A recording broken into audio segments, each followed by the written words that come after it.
Sobrio, Ambring, Walukan, Isan,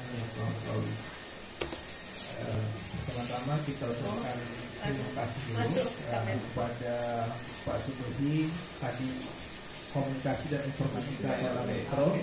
Amin. Aku tadi telah menyempatkan waktunya untuk ngaji bersama teman-teman di Payung.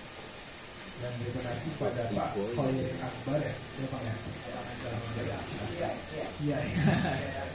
Dari Dinas Perdagangan Kota Metro telah menyempatkan waktunya untuk berdiskusi bersama teman-teman di sini. Dan ada lagi Ustadz Darmas Jawan. Kalau saya manggilnya Ustadz ya, karena 2 semester saya diajar beliau. Gus Dharma. Jangan. 2 tahun diajar beliau dan beliau ini bisa jadi motivator bagi teman-teman yang memang serius di bidang akademisi. Refleksi pada malam hari ini tema besarnya adalah tentang pasar tradisional dan destinasi digital. Jadi sebelum jauh kita membahas ke sana, kita akan membahas sedikit tentang pasar tradisional. Ada beberapa terminologi menurut para ahli itu. Ada yang mengatakan bahwa pasar tradisional itu tempat berkumpulnya para penjual dan pembeli secara langsung menjual dengan secara eceran dalam waktu terbatas. Dan ada juga terminologi yang mengatakan bahwa tempat berpusatnya masyarakat yang memiliki kebutuhan secara khusus, secara umum, dan pedagangnya berasal dari asli pribumi. Dari beberapa terminologi tentang pasar tradisional tadi, secara garis besar kita pahami bahwa kegiatan swadaya, swasembada dan kemandirian dalam suatu kelompok masyarakat. Kalau kita tarik tema besarnya, nah, bicara tentang pasar tradisional, tentu di Payung itu sudah menjadi isu utama ya, pasar tradisional. Kenapa kemudian Payungi bisa bertahan hingga 3 tahun? Sedangkan kalau kita coba komparasikan dengan beberapa pasar tradisional lainnya, itu mungkin hanya ada yang bertahan sampai setengah tahun atau bahkan maksimal 1 tahun. Banyak dinamika yang sudah dilewati ya, baik itu internal maupun eksternal. Internal itu konflik manajemen, tentunya eksternal itu diantaranya pandemi yang sudah dilewati, dan banyak pasar yang tidak jatuh atau berhenti di pertengahan jalan pada masa pandemi. Yang kita ketahui di antara kasus pandemi itu, kalau kita melihat ekonomi secara nasional ya, kalau kita merujuk pada jurnal di DPR itu ada jurnal ekonomi dan public policy, itu ada satu tema khusus dia membahas tentang ekonomi di masa pandemi. Jadi ternyata ekonomi secara nasional di Indonesia itu masih bergantung kepada ekonomi yang berada di Cina, karena ada pedagang perjanjian bilateral ya antara Cina dan Indonesia itu. Kalau Cina itu mengalami kemunduran 1-2%, maka ekonomi nasional Indonesia itu bisa berpengaruh 0,5-1%, karena ada kegiatan impor yang masih bergantung kepada Cina. Nah, sedangkan yang secara nasional saja yang sudah memiliki MOU saja, sudah memiliki perjanjian untuk saling mensejahterakan, itu masih mengalami kegagalan dalam menghadapi pandemi. Nah, bagaimana ekonomi secara lokal, kita ambil sampelnya di Pasar Payuni, itu mampu bertahan hingga saat ini, yaitu mencapai umur 3 tahun. Nah, tentu ada kiat-kiat khusus yang kemudian digunakan atau diterapkan oleh para penggiat di Pasar Payuni. Dalam observasi kecil saya ya, karena saya sering nongkrong di Payuni, saya melihat bahwa ada pengaruh digitalisasi di Payung. kalau kita teman-teman baca ada jurnal yang membahas tentang digitalisasi pasar tradisional dalam perspektif perubahan sosial, dia menggunakan teori perubahan sosial William Owen bahwa adanya perubahan budaya material itu berpengaruh terhadap budaya imaterial. Jadi dia mencontohkan bahwa digitalisasi pasar itu secara sederhana ya, dengan memasang CCTV dan billboard digital itu sudah masuk dalam kategori pasar tradisional yang terdigitalisasi. Nah, hal itu ternyata itu menjadi unsur material yang kemudian berpengaruh pada perubahan sosial penjual dan pembeli. Nah, ternyata digitalisasi yang terdampak dari modernisasi itu tidak bisa dihindarkan, baik itu dari pasar tradisional, politik, hukum, pendidikan, itu tidak bisa dihindarkan, tetapi harus disesuaikan, digunakan. Ada data dari perusahaan riset yang ada di New York itu, dia membahas tentang pemasaran dan penjualan, fokusnya ke sana ya. Hadirnya kemodernan itu maka lahirnya namanya pasar modern. Nah, disitulah pasar tradisional memiliki pesan yang cukup kuat. Apa buktinya? Bahwa dia melakukan riset di Asia, di kota-kota besar, ada 8,1% dari 13.000 pasar tradisional itu mengalami tutup karena bersaingan dengan pasar modern. Jadi ternyata modernisasi itu memang tidak bisa dihindarkan. Nah, itu tadi sedikit gambaran ya tentang pasar tradisional. Untuk lebih jauhnya nanti kita mendengar langsung pemantik dari pelaku pasar tradisional dan beberapa instansi yang memiliki korelasi lah dengan pasar tradisional di Kota Metro. Saya persilakan pada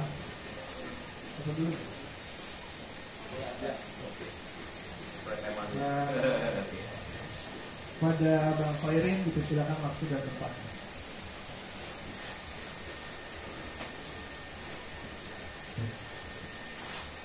Assalamualaikum warahmatullahi wabarakatuh. Waalaikumsalam warahmatullahi wabarakatuh. Tapi pun, Ya pun. yang terhormat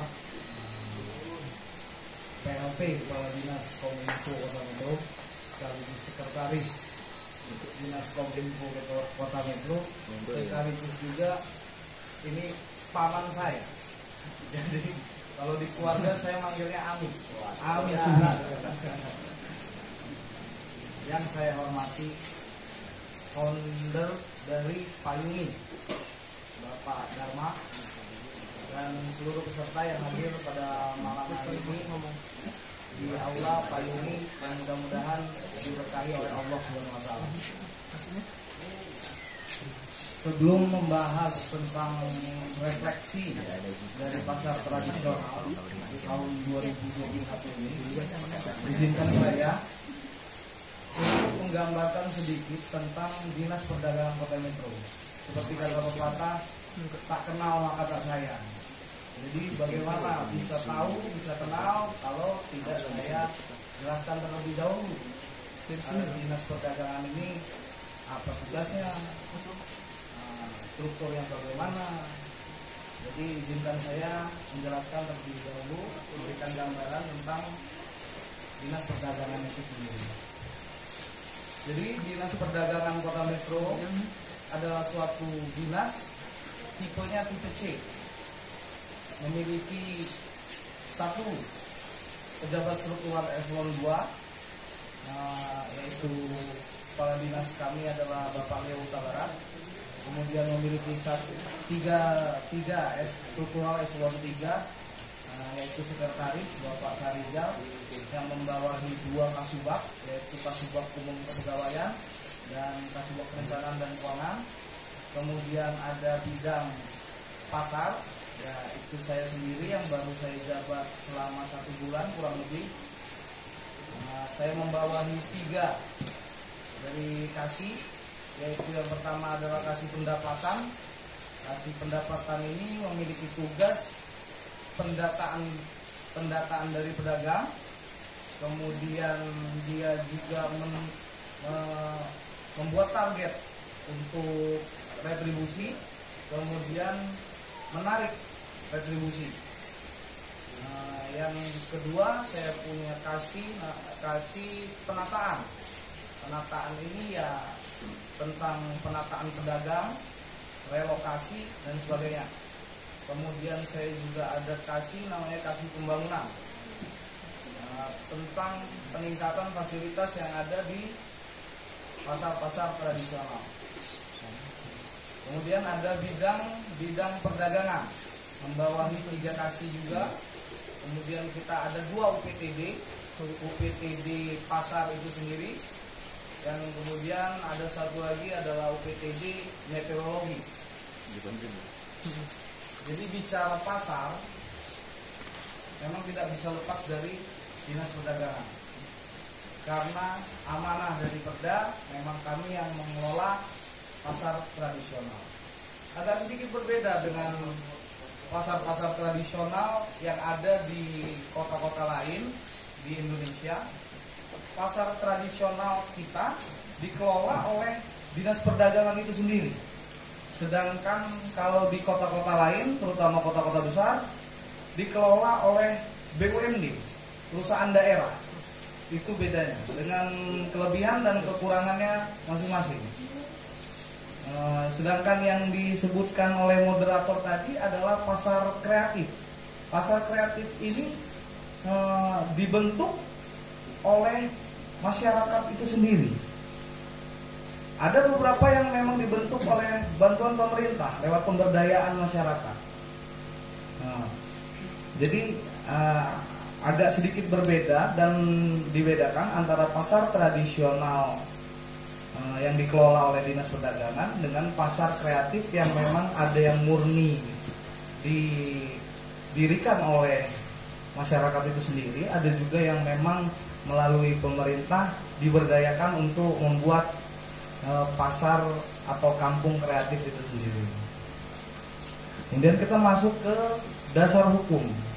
Nah, dasar hukum dari pengelolaan pasar tradisional itu, kami punya Perda nomor 4 tahun 2015 tentang pengelolaan pasar.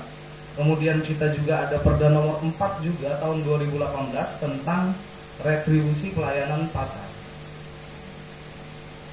Jadi kita masuk ke refleksi. 1 bulan ini selama saya bertugas di Kepala Bidang Pasar, banyak hal yang saya pelajari, terutama juga dari Mas Dharma ya, sebagai founder dari Payungi. Banyak inspirasi, termasuk acara hari ini. Lagi-lagi Mas Dharma membuat saya memberikan apresiasi yang luar biasa. Forum-forum seperti ini sangat kita butuhkan untuk masukan kepada pemerintah. Jadi kedepannya apa yang kita buat, mudah-mudahan apa yang kita bangun, mudah-mudahan benar-benar memang dibutuhkan oleh pedagang itu sendiri, oleh masyarakat juga. Jadi kemarin kami baru kunjungan ke Tangerang. Kita belajar banyak di sana tentang digitalisasi, elektronifikasi, tentang pengelolaan pasar, tentang pengelolaan retribusi. Seperti kata saya tadi, ada perbedaan. Memang kita kalau di metro dikelola pasar tradisional itu oleh Dinas Perdagangannya sendiri, sedangkan mereka dikelola oleh perusahaan daerah. Jadi memang lebih profesional artinya. Tapi apapun itu, beberapa hal sudah kami lakukan. Kemarin bareng juga sama PLT Kepala Dinas Kominfo, kami sudah menjajaki untuk bekerja sama juga dengan BNI terkait e-commerce dan terkait retribusi. Ya, mudah-mudahan ke depan sangat-sangat saya berharap artinya proses digitalisasi di pasar itu memang segera terlaksana. Karena banyak hal yang bisa kita dapatkan dari situ. Memperluas pangsa pasar, meningkatkan penjualan, dan meminimalisir dari kebocoran dari retribusi itu sendiri. Banyak hal kita terbantu oleh proses digitalisasi tersebut. Dan tidak hanya itu, apa yang kita lakukan di tahun 2021 ini lagi-lagi bekerja sama dengan teman-teman dari Payumi. Kita juga sudah buat mural di tempat kuliner kita yang baru, Muintan, atau sekarang dinamakan Sekam ya Pak Kadis. Sekam, kita udah buat mural. Kita pengen image tentang pasar itu yang tadinya kotor, nggak indah, nggak bersih. Artinya kita pengen sedikit demi sedikit kita rubah menjadi pasar yang memang lebih modern, lebih cantik. Bahkan kedepannya kita berharap bisa jadi destinasi wisata untuk Kota Metro. Tidak hanya mural sebenarnya. Saya tadi sempat ngobrol sedikit dengan adinda-adinda di belakang yang lagi magang tentang ciri sebenarnya. Tidak hanya mural, tapi kita perlu ciri untuk tahu kita berada di Metro Lampung. Maka sekali lagi saya berharap pembangunan ke depan untuk mempercantik tampilan pasar tradisional kita, saya berharap kita mempunyai ciri. Ada program ke depan kita mau buat pedestrian. Kita mau buat pedestrian biar lebih modern untuk pejalan kaki, kita tingkatkan fasilitasnya. Kita juga berharap nanti ada ciri di mana kalau misalkan ke pasar Margorejo atau ke pasar tradisional yang lain, kita tahu oh itu lagi di pasar ini. Tidak hanya mural, misalkan kita main cat dengan ukiran-ukiran lampu, misalkan kan gitu. Kenapa kota-kota besar lain itu bisa maju, bisa tampil unik karena mereka bangga dengan seni budayanya itu sendiri. Nah, kalau kita, saya kira kita harus belajarnya itu, artinya karakteristik dari budaya kita sendiri itu harus ditonjolkan juga, biar ada ciri. Nah, kalau kita sudah ada ciri, mudah-mudahan mengundang banyak pengunjung yang ingin misalkan tidak hanya belanja tapi berfoto selfie misalkan. Kemudian saya juga ingin membahas tentang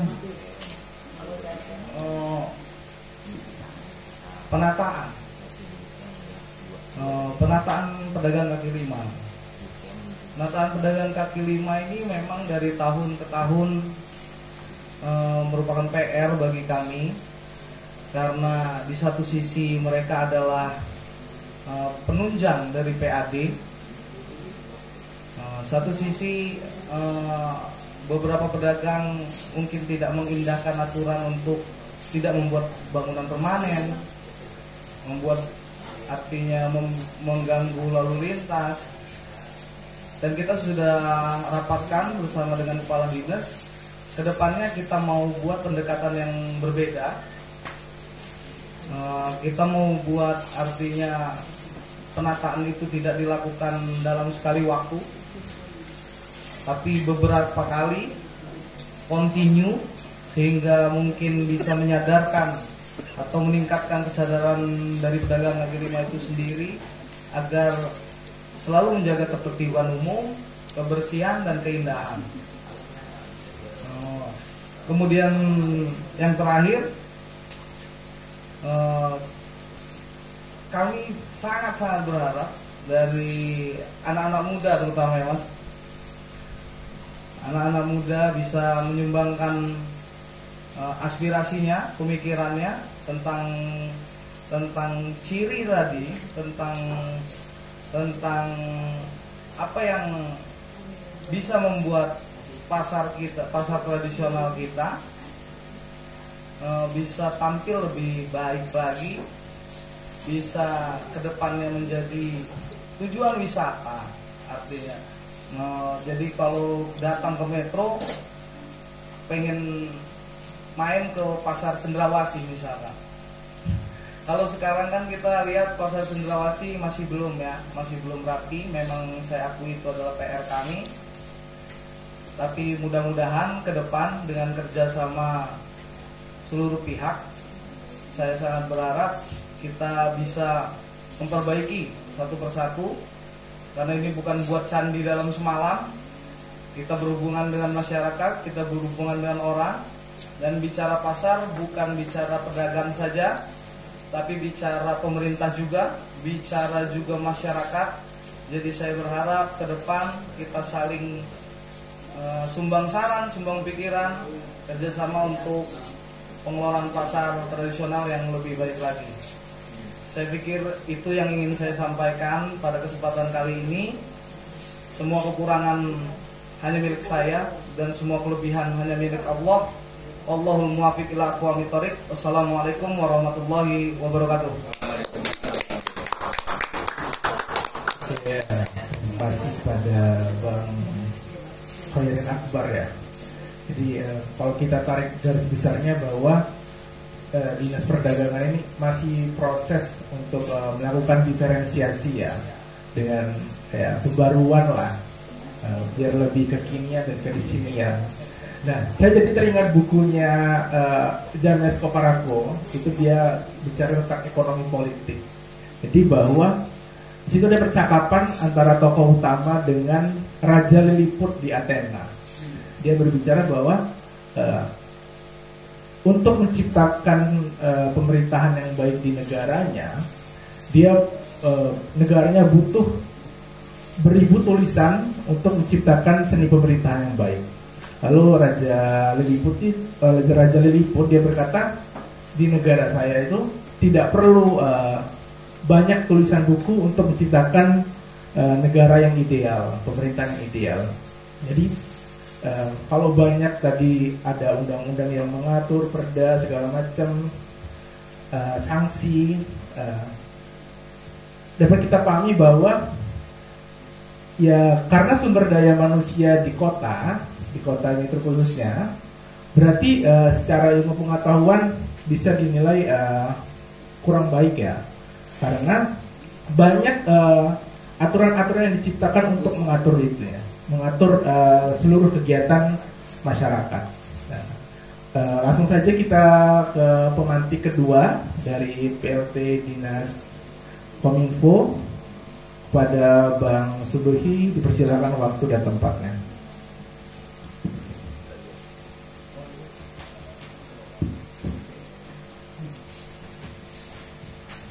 Baik, terima kasih.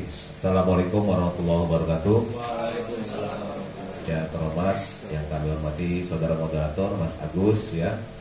Kemudian narasumber dari Dinas Perdagangan, pengamat saya Akbar ya. Kalau dia akrabnya dipanggil Kiai ya, Kiai Akbar. Jadi kalau dia dipanggil Khairil itu malah banyak yang tahu. Kalau Akbar, Kiai Akbar tahu ya. Saya juga baru tahu kalau nama depannya ini ada nama Khairil ya. Tahu saya Akbar gitu ya. Mas Dharma, sahabat saya, founder Payungi, kawan-kawan semua yang hadir di sini, sahabat-sahabat saya semua dari Payungi. Terima kasih atas kesempatan yang diberikan kepada kami ya.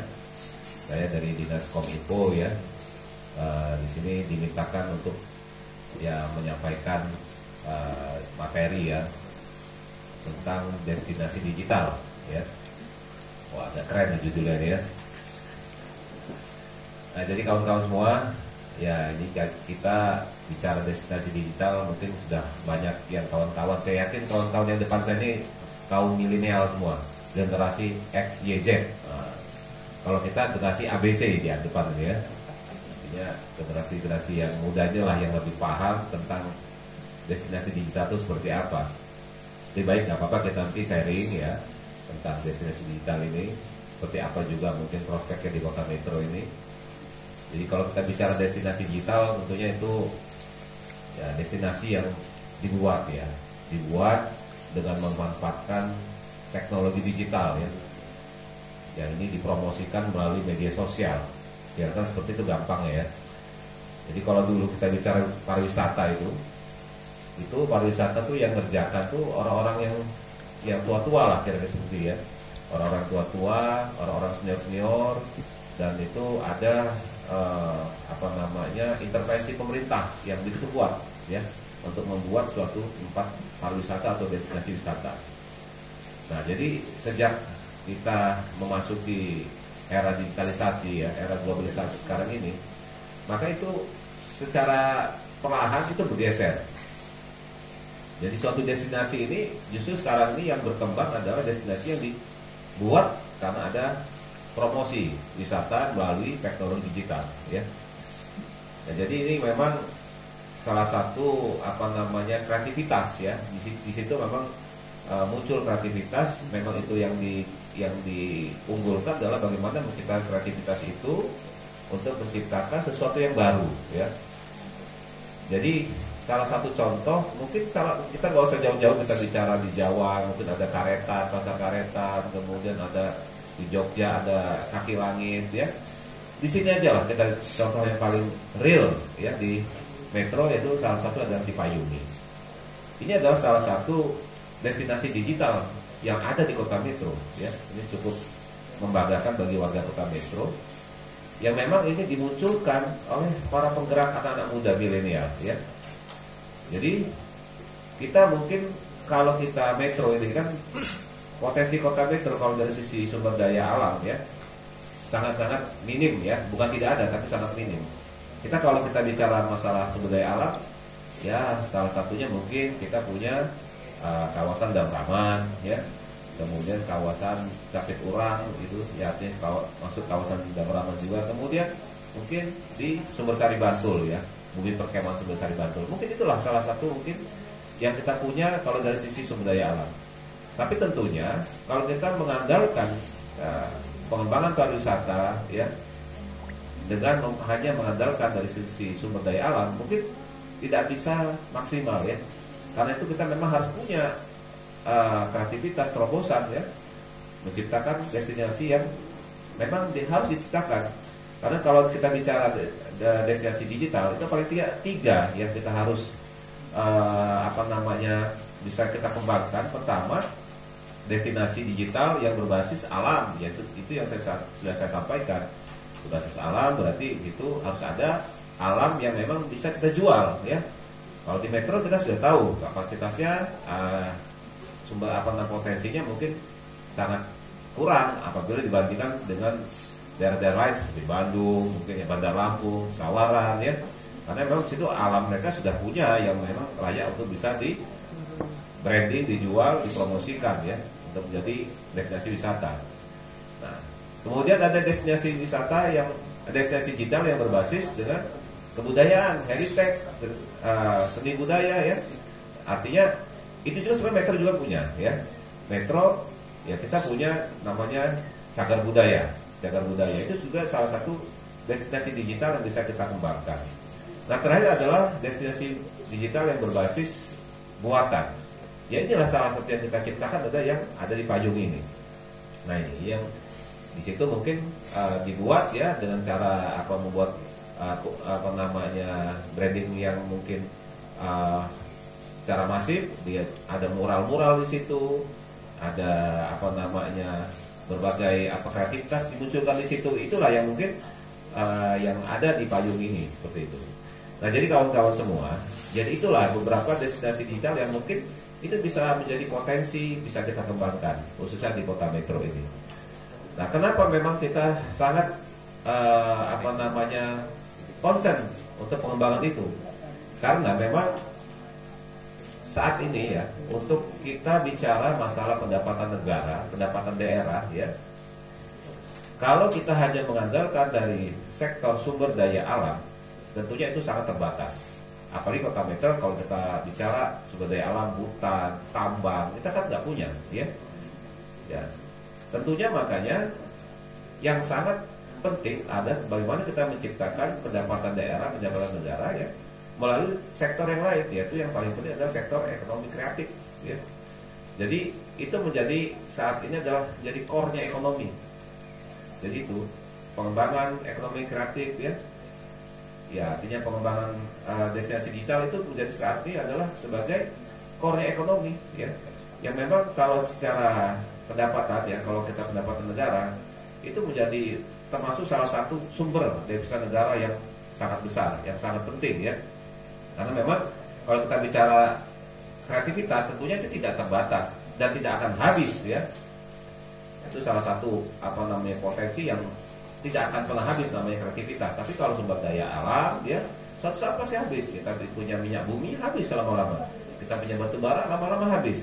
Nah, kita punya hutan ya mungkin lama-lama habis juga kan gitu. Karena pertumbuhan manusia kan artinya itu akan selalu bertambah dan dunia bumi nggak akan pernah bertambah kan seperti itu.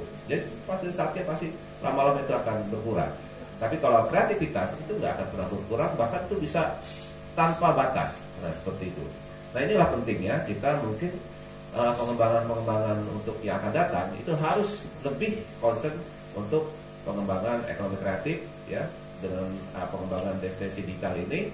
Tentunya ini harus menjadi concern kita semua. Jadi bukan hanya pemerintah tapi seluruh komponen masyarakat ya, komunitas ya. Kalau istilah Mas Dharma itu bilang pentahelik katanya. Harus kita membuat pentahelik ya untuk kolaborasi. Ada akademisi katanya, ada pelaku usaha bisnis ya, ada komunitas, ada pemerintah dan terakhir adalah media supaya bisa untuk membranding ya. Nah itu. Jadi itu kawan-kawan semua. Jadi saya berharap ya di kota metro ini akan muncul destinasi digital yang lain ya. Ya saat ini yang sudah kita lihat Payungi, kemudian ada Jamur Sawah, ada kampung pengangguran ya, kampung anggur ya. Kemudian ada sekarang ada Padas Grojogan dan sebagainya itu mungkin perlu kita dukung karena memang kalau pemerintah yang di sini yang di depan itu pasti akan kesulitan ya. Jadi perlu ada di sini adalah sinergi, kolaborasi antara pemerintah dengan komunitas masyarakat. Jadi tanpa dukungan dari komunitas, tanpa ada gerakan dari masyarakat tentunya akan sulit. Seperti sekarang ini kita Payungi ya, ini sudah 3 tahun berdiri dan saat ini eksistensinya masih sangat bagus, bahkan itu terus tumbuh ya. Kalau kita lihat tentunya ini bukan tanpa sebab, bukan tanpa istilah berjalan seperti itu saja, artinya secara alami tidak.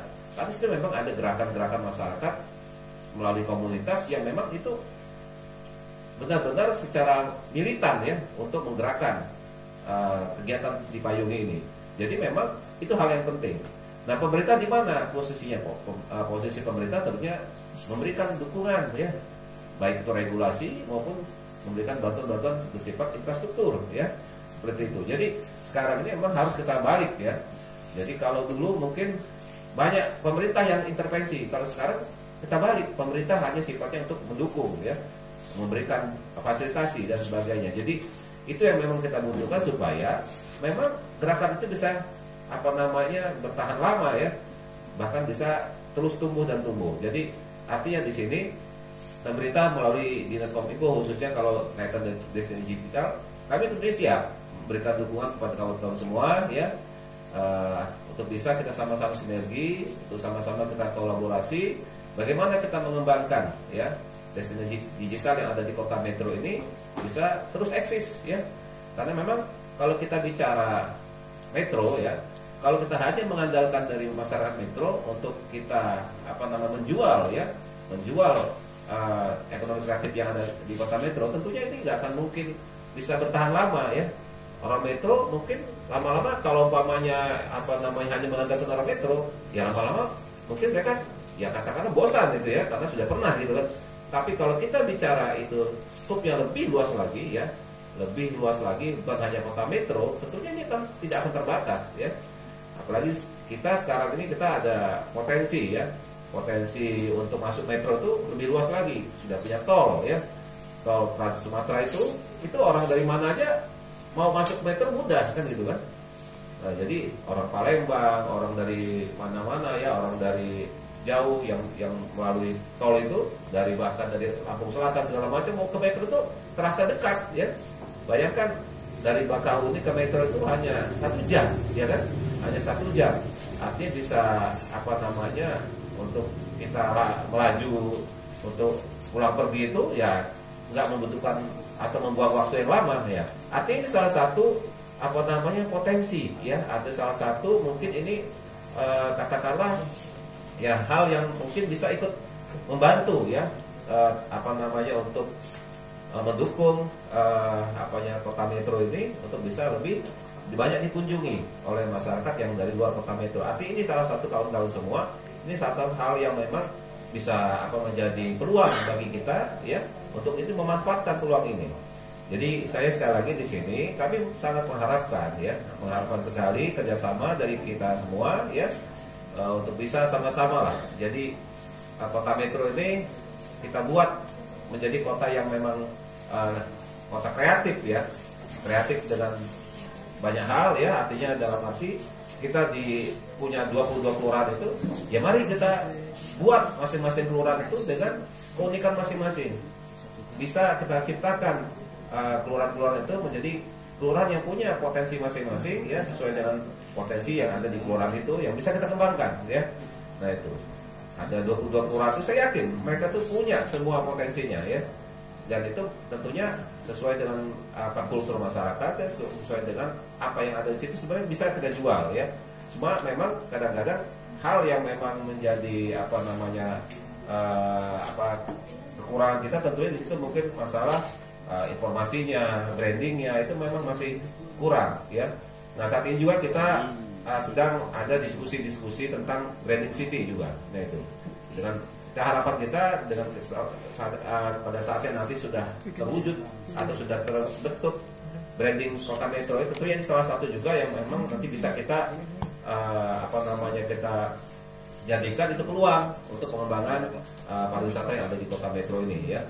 Jadi supaya metro itu benar-benar sudah punya ciri khas, keunikan yang memang nantinya bisa lebih dikenal oleh masyarakat luar ya, bahkan mungkin oleh dunia ya, seperti itu. Itu harapan kita. Dan itu semua kita yakin itu bisa ya. Karena metro ini potensi sumber daya manusianya sangat hebat ya. Kalau kita bicara IPM kota metro ini ya itu berimbang sekali dengan kota Bandar Lampung ya. Sudah 71 atau berapa itu saya lupa ya, itu artinya IPM kita ini termasuk yang sudah sudah sangat-sangat mumpuni ya untuk di Provinsi Lampung khususnya ya. Nah, jadi ini salah satu potensi artinya bahwa kota metro ini bisa menjadi tempat kota yang lebih maju ya, dengan kreativitas kita semua tentunya ini bisa mendukung pembangunan, mendukung pariwisata yang ada di kota metro ini. Jadi itu kawan-kawan semua beberapa hal yang mungkin kita bisa diskusikan nantinya.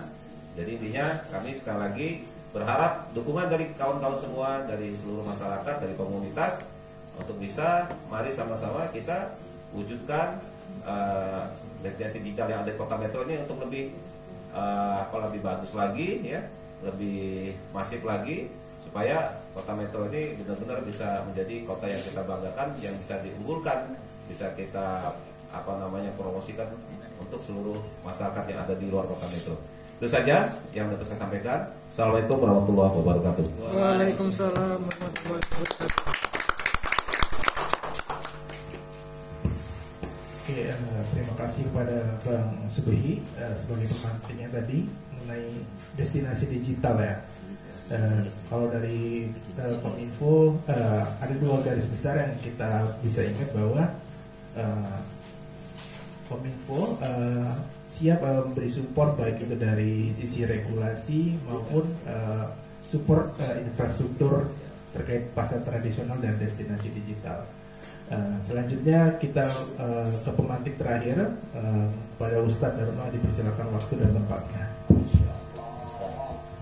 Assalamualaikum warahmatullahi wabarakatuh. Waalaikumsalam. Ya, kami hormati Pak Subuhi selaku PLT Dinas Kominfo Kota Metro, Bang Akbar dari Dinas Perdagangan, yang pada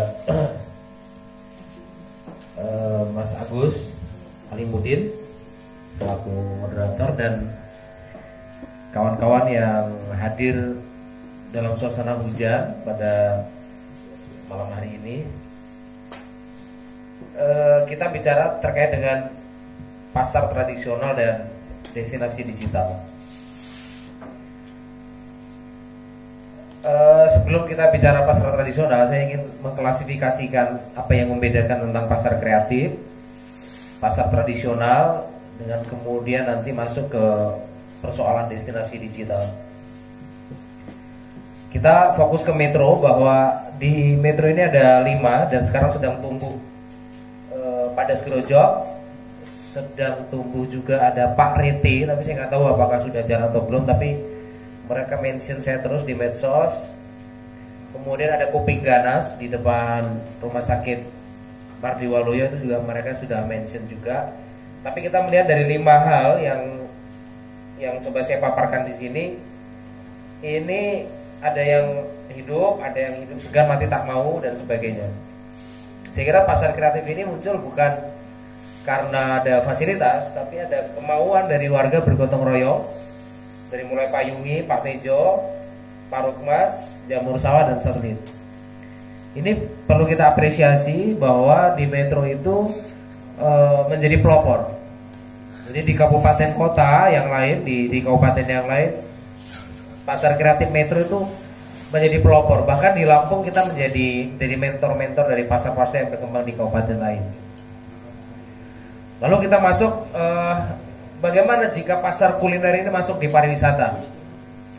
Ini saya ngobrol dengan Pak Epran waktu itu di Dinas Pariwisata Lampung Tengah. Dia berharap bahwa di tempat-tempat wisata itu mestinya mudah juga dibuat pasar-pasar kuliner. Tantangannya adalah bagaimana melakukan pemberdayaan. Jadi pemberdayaan dimaksud adalah SDM yang ingin menggerakkan pasar di tengah pariwisata ini memang benar-benar SDM yang bisa melakukan perubahan-perubahan. Nah ini masuk, ini yang jadi problemnya Pak Akbar. Jadi tapi ya problem semua ya, karena beliau baru 1 bulan. Dan saya melihat pasar ini stagnan, cenderung akan mati. Dan tadi saya putarkan video di YouTube tentang Kosambi, sebuah pasar tua di Bandung yang sebenarnya juga sama dengan pasar Cendrawasih. Jadi di lantai 2-nya itu mengalami kekosongan. Jadi saya bindeng gara-gara ini. Oke, kalau ada tisu saya seneng banget tuh, kayak ada tisu di belakang. Tadi saya nyari tisu di belakang nggak ada, dicolong odo ya Pak tisunya ini. Oke, pasar tradisional ini saya melihat memang tidak ada orang yang peduli. Tidak ada orang yang peduli karena fokus tema kita adalah pasar tradisional sebenarnya. Jadi poin utama kita adalah bagaimana meningkatkan pasar ini menjadi sebuah pasar yang layak untuk dikunjungi, sebuah kota yang memang merevitalisasi pasar secara serius. 2010 waktu Jokowi pamer, jadi saya dengan para aktivis nasional itu datang ke Balai Kota. 2010 itu dia pamer tentang revitalisasi 17 pasar tradisional, Klewer dan sebagainya itu, yang pada akhirnya meningkatkan PAD sampai 200 miliar. Dan ini 11 tahun yang lalu bos, 11 tahun yang lalu, dan kita gini-gini aja, bikin pasar ribut ya kan. Dan kita tahu ini juga tidak bisa menyalahkan pemerintah saja, tapi memang harus ada orang-orang yang bergerak, harus ada anak muda kreatif, persis seperti yang disampaikan Pak Sugoi tadi. Dan orang-orang ini memang harus dilatih. Jadi dia tidak muncul sekonyong-konyong. Mesti ada orang-orang yang bergerak melakukan perubahan. Ya kalau tidak dosen ya minimal dia tokoh-tokoh inspiratif di masyarakat. Kenapa saya mengatakan dosen? Karena dosen itu punya talenta kuat. Nanti kita akan ngobrol soal bagaimana kreatif hub itu digerakkan, bukan hanya didiskusikan ya. Tapi kita sepakat, saya berharap teman-teman sepakat bahwa pasar ini mengalami stagnan. Jadi tidak ada pembaruan, berkumuk, ya kan? Tidak ada ruang bermain anak, tidak ada mural yang cocok untuk selfie. Bahkan cenderung pasar Tejo Agung ada lapak-lapak yang kosong. lantai 2 Cendrawasih ya seperti itu ya kan. Terus Sumbersari Margorejo ya masih abstrak lah, masih hanya monoton. Nah, kita bicara kreatif Pak. Sebenarnya tantangannya adalah bagaimana kita menemukan talenta-talenta ini. Talenta yang kelak akan mengisi pasar tradisional gitu. Jadi kalau waktu kita kemarin kolaborasi dan teman-teman kampung pengangguran itu ada musik keroncong, saya kira musik keroncong itu juga mesti dihadirkan di pasar tradisional. Daripada teman-teman, mohon maaf, teman-teman honorer THL yang ada di Dinas Perdagangan ada 89 setiap hari menjaga pasar tradisional, baiknya mereka dibikinin kedai kopi. Jadi mereka menjaga juga, mereka juga bisa mendata, mengambil retribusi. Tapi kemudian mereka juga pakai apron, dia jadi barista, dan kemudian boleh mereka mencari uang di pasar di kantornya yang diubah menjadi sebuah tempat ngopi misalnya. Bisa juga ada ruang penitipan anak, bisa juga ada ya tadi pedestrian yang menurut saya juga penting. Tapi yang paling penting adalah bagaimana pasar tradisional itu memang layak untuk selfie. Dan ini harus dikerjakan secara kolaboratif, baik dari masyarakat pedagang memang sudah ada di situ, pemerintah memang bisa memfasilitasi secara infrastruktur. Kalau dikatakan tadi bahwa memang harus ada pergerakan medsos, tantangannya adalah siapa yang memainkan medsos itu. Tapi kalau saya melihat 89 SDM yang ada di Dinas Perdagangan muda-muda, kami aja siap mendampingi gitu. Kami siap untuk kemudian memang bukan mengajari, tapi kita menemani sampai kemudian setiap pasar itu memang dikelola medsosnya seperti Payungi misalnya. Payungi yang hari ini sudah 7.800 follower, saya kira sedikitnya bisa jadi contoh lah bahwa pasar kalau diurus, dikerjakan secara masyarakat jadi juga. Nah, talenta perguruan tinggi ini saya memang berencana semester depan, saya sudah bilang ke Bang Akbar, saya siap turunkan ke pasar-pasar tradisional. Meskipun nanti mungkin muralnya agak jelek, tapi didampingi oleh teman-teman yang memang sudah senior seperti Mas Anggi, Mas Alvin, Mas Ibe, dan kawan-kawan yang memang kemarin ngebantu mural di Nuinta. Oke, minta helik kita tinggalkan karena terlalu sering disampaikan. Nah, ini 20 ada udah banyak lah. Ini data terakhir kami dari Payung University. Perputaran uang tiap bulan itu sudah mencapai 740. Kalau yang terbaru mungkin sudah Mas Wahid kemarin menyampaikan di atas 1 miliar. Di 15 kabupaten kota itu ada beberapa pasar yang mereka udah ada 3, 5. Di Metro sendiri ada 5, di Lampung Selatan ada 3, Lampung Tengah ada 5, Wae Kanan 3, dan ini Bandar Lampung 1. Jadi Bandar Lampung itu belajarnya ke Metro. Bikin pasar seperti itu belajarnya ke Metro. Jadi saya malah berharap Bandar Lampung itu melampaui Payungi karena mereka ada 3 juta penduduk, ada berapa kecamatan ya, mereka sekolah desa ke sini kok kemarin, dan optimis karena mereka terus meningkat omsetnya. Kemudian ya misal kayak isu kampung pengangguran, kampung lebah ini kan sebagai contoh mengintegrasikan sebuah pasar kreatif kemudian dengan pola kampung-kampung kreatif. Nah, inovasi pasar yang saya sebut tadi misal ada warung kopinya dan ini dijaga oleh PTD-nya. Jadi boleh juga nanti sembari nunggu retribusi mereka dagang kopi pagi hari, ya sama seperti Payungi kalau pagi hari ada tempat kopinya, orang-orang mungkin sambil nunggu istrinya belanja dia ngopi, nungguin kan. Ini memungkinkan gitu. Kemudian mural pasar, branding medsos dikerjakan, dan saya kira nggak bisa nyalahin Kominfo. Kominfo mungkin sudah pasang internet. Kominfo sudah fasilitasi gratis internet, tapi kita juga harus memberikan pelatihan kepada milenial-milenial tadi, mungkin Karang Taruna, untuk juga kemudian membantu pasar-pasar tradisional tadi di branding di medsos. Kemudian retribusi digital tadi yang dibahas soal BNI tadi. Kemudian ada kuliner yang memang kuliner itu juga asik. Kulinernya itu bukan kuliner yang ngemper di pinggir dan bah-bah kue, yang kecenderungannya memang kurang diminati oleh orang itu datang memang benar-benar mau seperti Payungi gitu. Judulnya kan sama-sama kuliner, tapi kenapa Payung ini menjadi tempat yang menarik karena ada ruang di mana mereka bisa nyaman. Kemudian ruang ramah anak dan yang saya kira penting ramah disabilitas. Nah, saya ingin bercerita Bapak Ibu bahwa ada 3 hal yang penting bahwa kita ini ketika mengerjakan sesuatu mesti ada imajinasi. Jadi Einstein itu mengatakan bahwa pengetahuan itu melampaui imajinasi itu melampaui pengetahuan. Jadi kalau hidup kita tidak ada imajinasi, maka sebenarnya kita stagnan. Mungkin kita baca buku ya, mungkin kita melihat di tempat lain, mungkin kita melihat suatu video, ya bagus. Tapi tanpa imajinasi itu kita hanya akan jadi follower. Kita tidak akan pernah menjadi trend center. Ketika orang lain bikin itu, ikutlah semua bikin itu, gitu kan. Nah itu orang kekurangan imajinasi. Ketika orang ngomong wah Payungi laku, orang bikin seperti Payungi itu sebenarnya orang yang gagal imajinatif. Nah kita ingin kota ini ke depan anak-anak mudanya itu ditransfer pengetahuan, tapi kemudian mereka akan melampaui pengetahuan itu sendiri, seperti yang Einstein sebut bahwa imajinasi melampaui pengetahuan. Yang kedua adalah inovasi. Kenapa inovasi ini penting? Setelah orang buat pasar, kemudian pasarnya itu meniru pasar-pasar lain, yang penting adalah sebenarnya inovasinya. Inovasinya itu mau ngapain? Nah kalau nggak ada inovasi, kan judulnya sama, nggak ada diferensiasi. Nah inovasi itu menunjukkan bahwa oh, pasar sana beda loh, pasar sana beda loh, pasar sana beda loh. Nah itu yang akan membuat awet gerakan itu, membuat tumbuh gitu.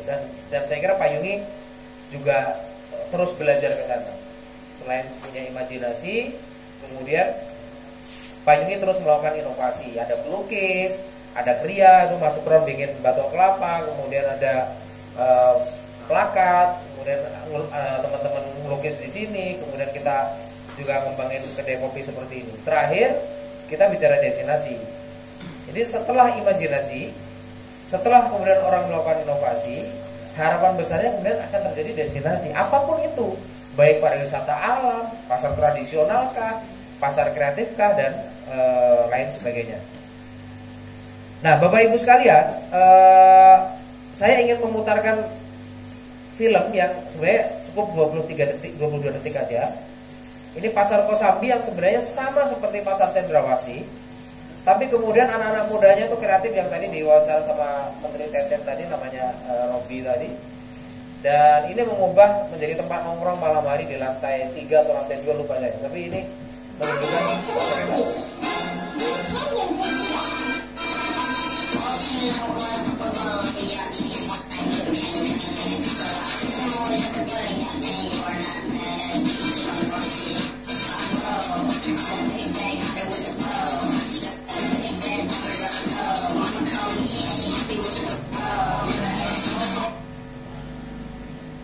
bisa dicari di YouTube banyak sekali bagaimana viralnya pasar Kosambi yang dulu sebenarnya orang melihat ini karena Kosambi pernah kebakaran dan ini menjadi inspirasi. Banyak sekali video-video yang sebenarnya sudah jadi contoh ya. Nah ini yang sebenarnya yang menggerakkan pasar Kosambi jadi destinasi malam hari, tempat nongkrong, produk-produk kreatif anak muda dibangun. Nah malam ini sebenarnya kita ingin fokus bagaimana pasar tradisional itu yang memang banyak orang tidak berpikir, kita coba pikirkan. Dan refleksi akhir tahun Payungi ini kan memang sejak 2019 kita setiap akhir tahun mencoba untuk berdiskusi, menambah input kita sendiri sebenarnya. Bagian dari cara komunitas belajar, mengundang banyak orang yang mungkin bisa memberikan insight bagi kami sendiri. Kemudian lebih-lebih bisa melakukan kolaboratif yang memang baik untuk kota. Ketika orang-orang di pemerintahan dikritik, sakit hati dan sebagainya itu menurut saya orang kurang jam terbang. Ya kan? Berapa kepala dinas yang kemudian kami kritik dan kemudian dia kecewa dan sebagainya. Bagi kami sudah terbiasa sejak di Damraman kami terbiasa kok. Rezim berganti juga gak akan berubah. Tapi bagaimana pikiran-pikiran baik ini kemudian dikerjakan. Jadi bukan hanya mohon maaf ngomong doang gitu, tapi kita ada langkah-langkah konkret. Bahkan kampung pengangguran malam kita ngobrol nyampe malam, hampir jam 12:30. Dan kita komitmen bahwa sejak awal saya mendorong kampung pengangguran ditolak oleh beberapa mama di sana, dan 11 bulan ini mengalami perubahan adalah komitmen kami komunitas gitu. Dan itu kampung yang sangat dekat gitu. Mungkin misalnya Kampung Lebah yang di RW 8 ini tahun depan juga ada prioritas, tapi saya terus terang ketika ketemu Bang Akbar, ketemu Mbak Lisa, saya mulai optimis. Kita coba tahun 2022 saya mau gerakin dengan pola-pola PPL di prodi saya. Saya juga mau kerahkan teman-teman muda dan kita coba bikin satu lah yang pasar tradisional menjadi contoh. Kalau semuanya saya tahu tugas pemerintah kalau sudah menggunakan infrastruktur, tapi kita dengan konsepsi gotong royong ini kita coba satu dulu. Kalau terjadi ekosistemnya kan nanti pasti orang akan ikut gitu. Biasanya orang akan ikut. Terima kasih banyak. Bila bisa bihak wasabiqul khairat. Assalamualaikum warahmatullahi wabarakatuh.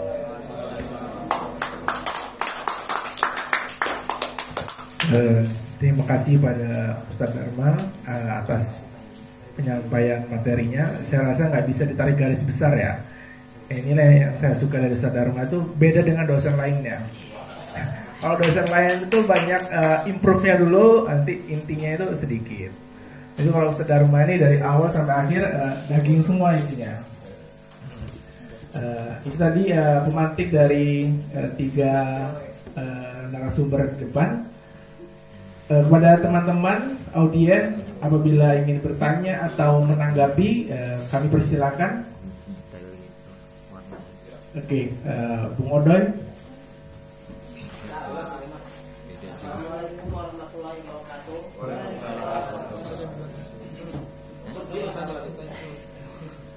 Nama saya Odoy, jadi langsung aja ya. Jika sebenarnya dari dinas-dinas sendiri kalau memang pengen kreatif, saya rasa deketin anak mudanya. Jadi bukan dinas-dinas sendiri itu mengundang anak muda untuk datang, tapi dinas-dinas sendirilah yang kemudian datang ke tempat anak-anak muda sendiri. Karena saya rasa ya benar, saya juga setuju bahwa kreativitas itu lahir justru memang dominasinya energi dari anak-anak muda gitu, yang memang dia punya api-api. Terus kemudian saya rasa kalau memang mau kolaborasi agar tidak menjadi omong saja, saya rasa memang bisa di planning aja langsung Pak. Jadi biar saya juga duduk di sini ya, ternyata ada hasilnya gitu loh. Jadi ya terlepas bahwa Bapak sendiri di sini memang sebagai tamu undangan, tapi satu sisi memang Bapak setelah dari sini itu memang punya kewajiban untuk menjalankan apa yang Bapak sampaikan malam ini di sini. Mungkin itu aja Pak. Terima kasih. Assalamualaikum warahmatullahi wabarakatuh. Oke, kita bisa langsung ke narasumber ya. Tambah lagi ya. Oke. Satu lagi yang ingin bertanya atau memberi tanggapan. Oke, bisa ke depan Pak ya. Saya di Situ aja. Biar cantiknya kelihatan nak, kamu maju ini nak. Sebutin nama, asal dan nomor WA.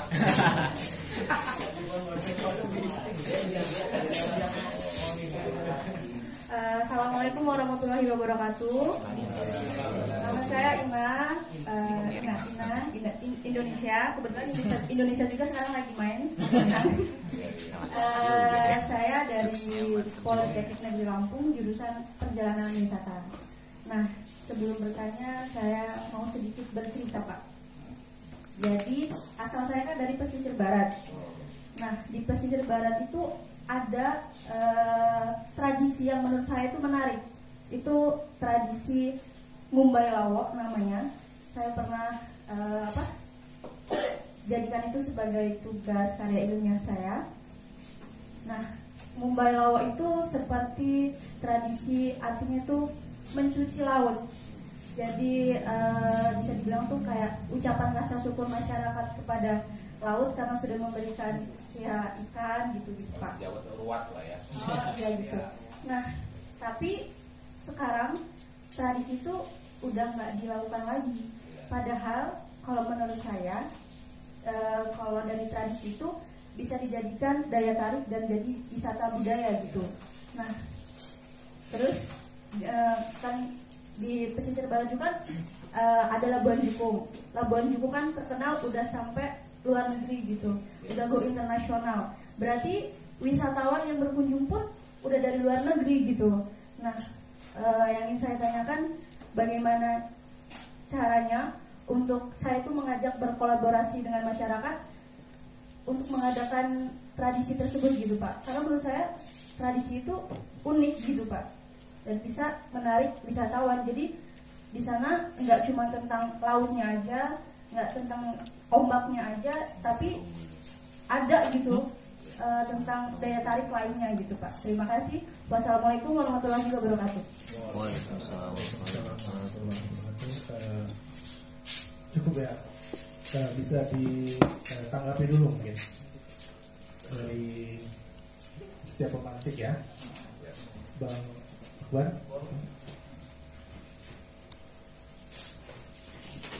Assalamualaikum warahmatullahi wabarakatuh. Waalaikumsalam. Saya ingin menanggapi tentang tadi yang pertanyaan pertama dari Odoy ya. Odoy bilang biar ada kesimpulannya gitu, malam ini kita planningkan gitu kan ya Doy ya. Ya sebenarnya semangatnya bagus banget ya Pak Dharma ya. Semangatnya baru buka forum sejam aja langsung Odoy mau gerak ini. Luar biasa sekali. Kasih aplaus boleh buat Odoy. Kami menyambut dengan baik sekali, dengan rasa terima kasih sekali. Kalau banyak pemuda kayak Odoy ini Pak, luar biasa sekali. Buka forum sejam langsung mau gerak. Cuma Mas Odoy ini bukan mau menolak, tapi kan Kiai ini di sini juga ada atasan. Kiai mau laporan dulu nanti. Tapi semangat itu sudah Kiai tampung. Nanti lebih detailnya kita rencanain yang baik. Karena nggak bisa juga kan langsung kita aja. Seperti kata Kiai tadi, pasar ini punya banyak pihak. Bukan hanya pemerintah, tapi juga punya pedagang, juga punya masyarakat. Jadi beberapa pihak ini ya kita harus ngobrol dulu, artinya biar semuanya terlaksana dengan baik. Tadi apa yang disampaikan oleh Pak Dharma itu bagus sekali, artinya ada inisiatif untuk bekerja sama yang sudah dibahas sama saya dengan Mbak Lisa untuk merubah sedikit wajah pasar Cendrawasih, tentunya juga dengan izin atasan kami. Artinya saya kan di sini juga artinya punya atasan Mas Odoy, jadi saya nggak bisa langsung ambil keputusan kalau malam ini, tapi apa yang menjadi kesimpulan dari niat baik Mas Odoy akan saya sampaikan. Itu kan niatnya baik, artinya mau merubah wajah. Misalkan kita ambil sampel pasar Cendrawasih atas ya Mas Dharma ya, itu pasti akan saya sampaikan. Insya Allah bukan hanya sebatas wacana, tapi benar-benar akan kita bahas dan kita laksanakan ke depannya. Saya pikir itu dulu Mas Odoy untuk malam ini. Jadi nggak bisa juga kita malam ini langsung ke Cendrawasih ya. Tapi terima kasih banyak semangatnya. Assalamualaikum warahmatullahi wabarakatuh. Waalaikumsalam warahmatullahi wabarakatuh. Oke. Saya tambahin ya. Jadi ada dua yang memberikan tanggapan ya, Mas Odoy dengan Mbak Ina Indonesia. Jadi Mas Odoy, yang pertama nih, jadi bagaimana ya dinas mengundang anak muda ya untuk bisa ikut partisipasi ya, ikut langsung menjadi katakanlah berkolaborasi dengan pemerintah ya dalam pembangunan ini ya. Sebenarnya kalau bicara itu sebenarnya sudah kita lakukan ya, artinya mungkin kalau dinas pasar mungkin juga perlu langkah-langkah dinas perdagangan maksud saya. Kita pemerintah ini sekarang sudah mulai ini ya, artinya sudah mulai mengajak kawan-kawan muda ya, milenial ini untuk bisa kontribusi dengan kepada untuk pemerintah ya, melalui kita forum kemarin itu sudah kita laksanakan dan saat ini masih berlangsung, namanya MYLS ya. Ada ini Mas Oday pernah dengar MLS? Nah, itu salah satu wujud bahwa pemerintah ini bukan lagi hanya wacana, tapi sudah benar-benar melibatkan anak-anak muda untuk bisa memberikan kontribusinya untuk pemerintah. Metro Youth Leadership Summit ya. Yang saat ini kita sudah masuk tahapan inkubasi ya. Karena kita kemarin sudah melakukan tahapan-tahapan yang cukup panjang ya, dari mulai rekrutmen ya, mulai kemudian kita ada kita pendampingan ya, asesmen ya, kemudian terakhir kemarin itu kita yang sudah dilakukan ada penilaian ya, ada penilaian dari panelis dan sebagainya. Dan saat ini kita masuk ke tahap inkubasi.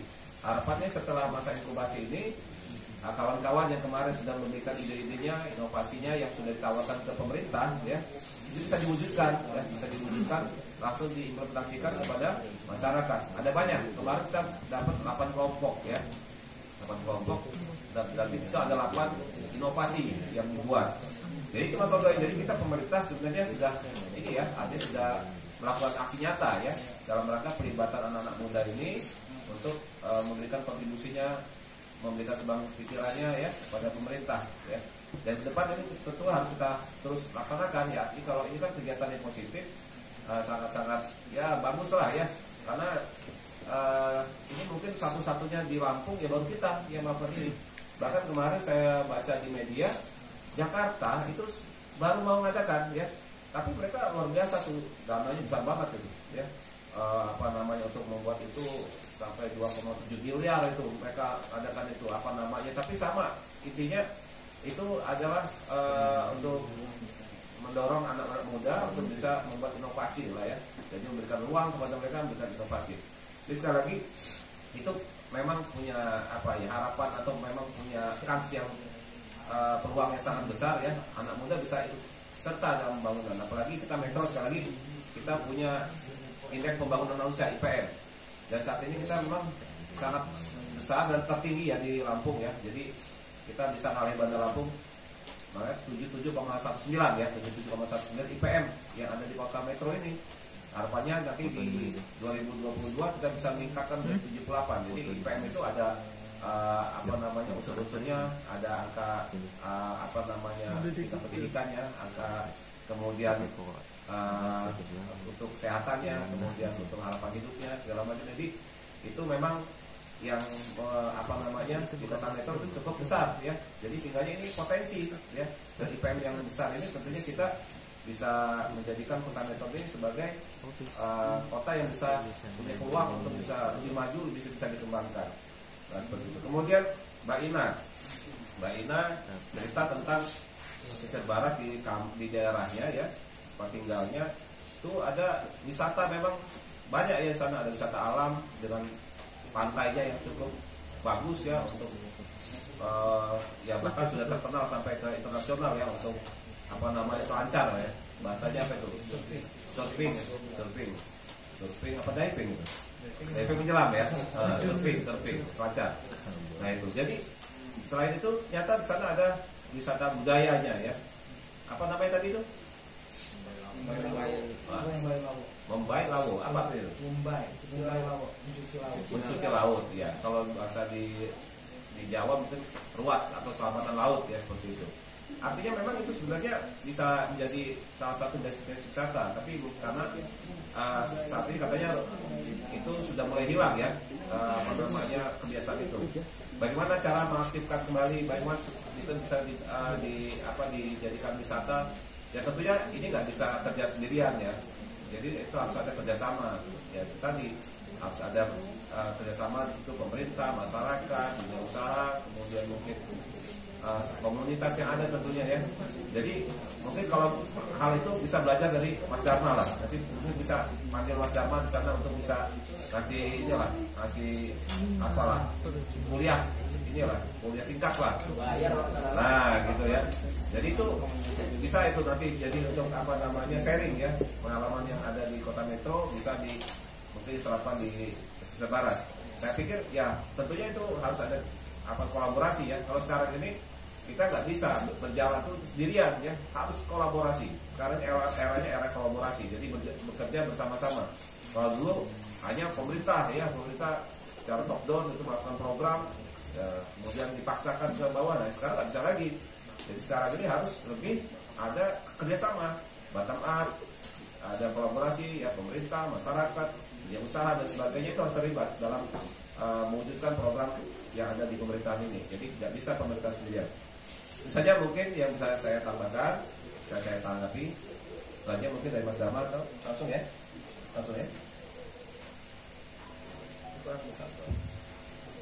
Baik, saya ke Ina dulu lah. Sebenarnya sebelum orang bicara tentang destinasi, orang bicara kebudayaan. Nah, kebudayaan itulah yang akan menghasilkan destinasi. Nah, kalau kemudian orang hanya mengandalkan laut dan sebagainya, ya susah sustainable. Tapi kalau pesisir barat beda, di Lampung hanya pesisir barat yang bisa buat surfing. Cuman kalau ada kebudayaannya, mestinya tambah bagus. Pernah kami itu ngirim 2 kali mahasiswa PPL ke sana, KKN. Muntah-muntah udah tulisan ke sana ya. 2 kali itu saya bilang ke kampus, buat apa kirim jauh-jauh gitu. Ya bagus juga gitu kalau memang konsisten gitu. Waktu itu 700 diturunkan ke sana gitu. Saya berharap orang-orang pesisir barat, ya karena pesisir barat itu kan dapat mentahan aja dari Liwalan, tadinya dari Lampung Barat. Lampung Barat itu ketika pecah, dia kehilangan pantai, kehilangan bandara. Nah orang pesisir barat itu sudah diuntungkan, ada bandara, ada pantai. Ya, kalau kemudian kok tidak ada kebudayaan yang masih sudah hidup, kalau itu, makanya kalau kemarin di pesisir barat ada apa wisata kayak Bali-Balian. Mending orang ke Bali, ngapain yang bikin wisata Bali di sana kan? Kalau yang tadi ada budaya seperti syukur kepada laut, itu kemudian dikonsep secara kebudayaan asli sana, saya kira itu yang akan mengangkat. Terus kedua tentang medsos tentu ini mesti diurus nih kayak gini. Ini tadi saya cek pasar Kosambi yang tadi saya pamerkan kan memang viral ya, tapi Instagramnya karena di pasar baru ya lumayan lah, sudah lumayan Instagramnya. Kalau Pak Yungi wajar lah karena udah 3 tahunan ya. Tapi semua hal kreatif sepertinya hari ini nggak mungkin nggak diupload di medsos. Ya, sepertinya hari ini kalau mau viral, mau awet, nggak mungkin nggak diupload di medsos. Masalahnya siapa yang mau ngurus medsos ini kan? Sedangkan Ina kuliahnya di Polinela, nggak pulang. Jadi kayaknya mau jadi orang metro kan?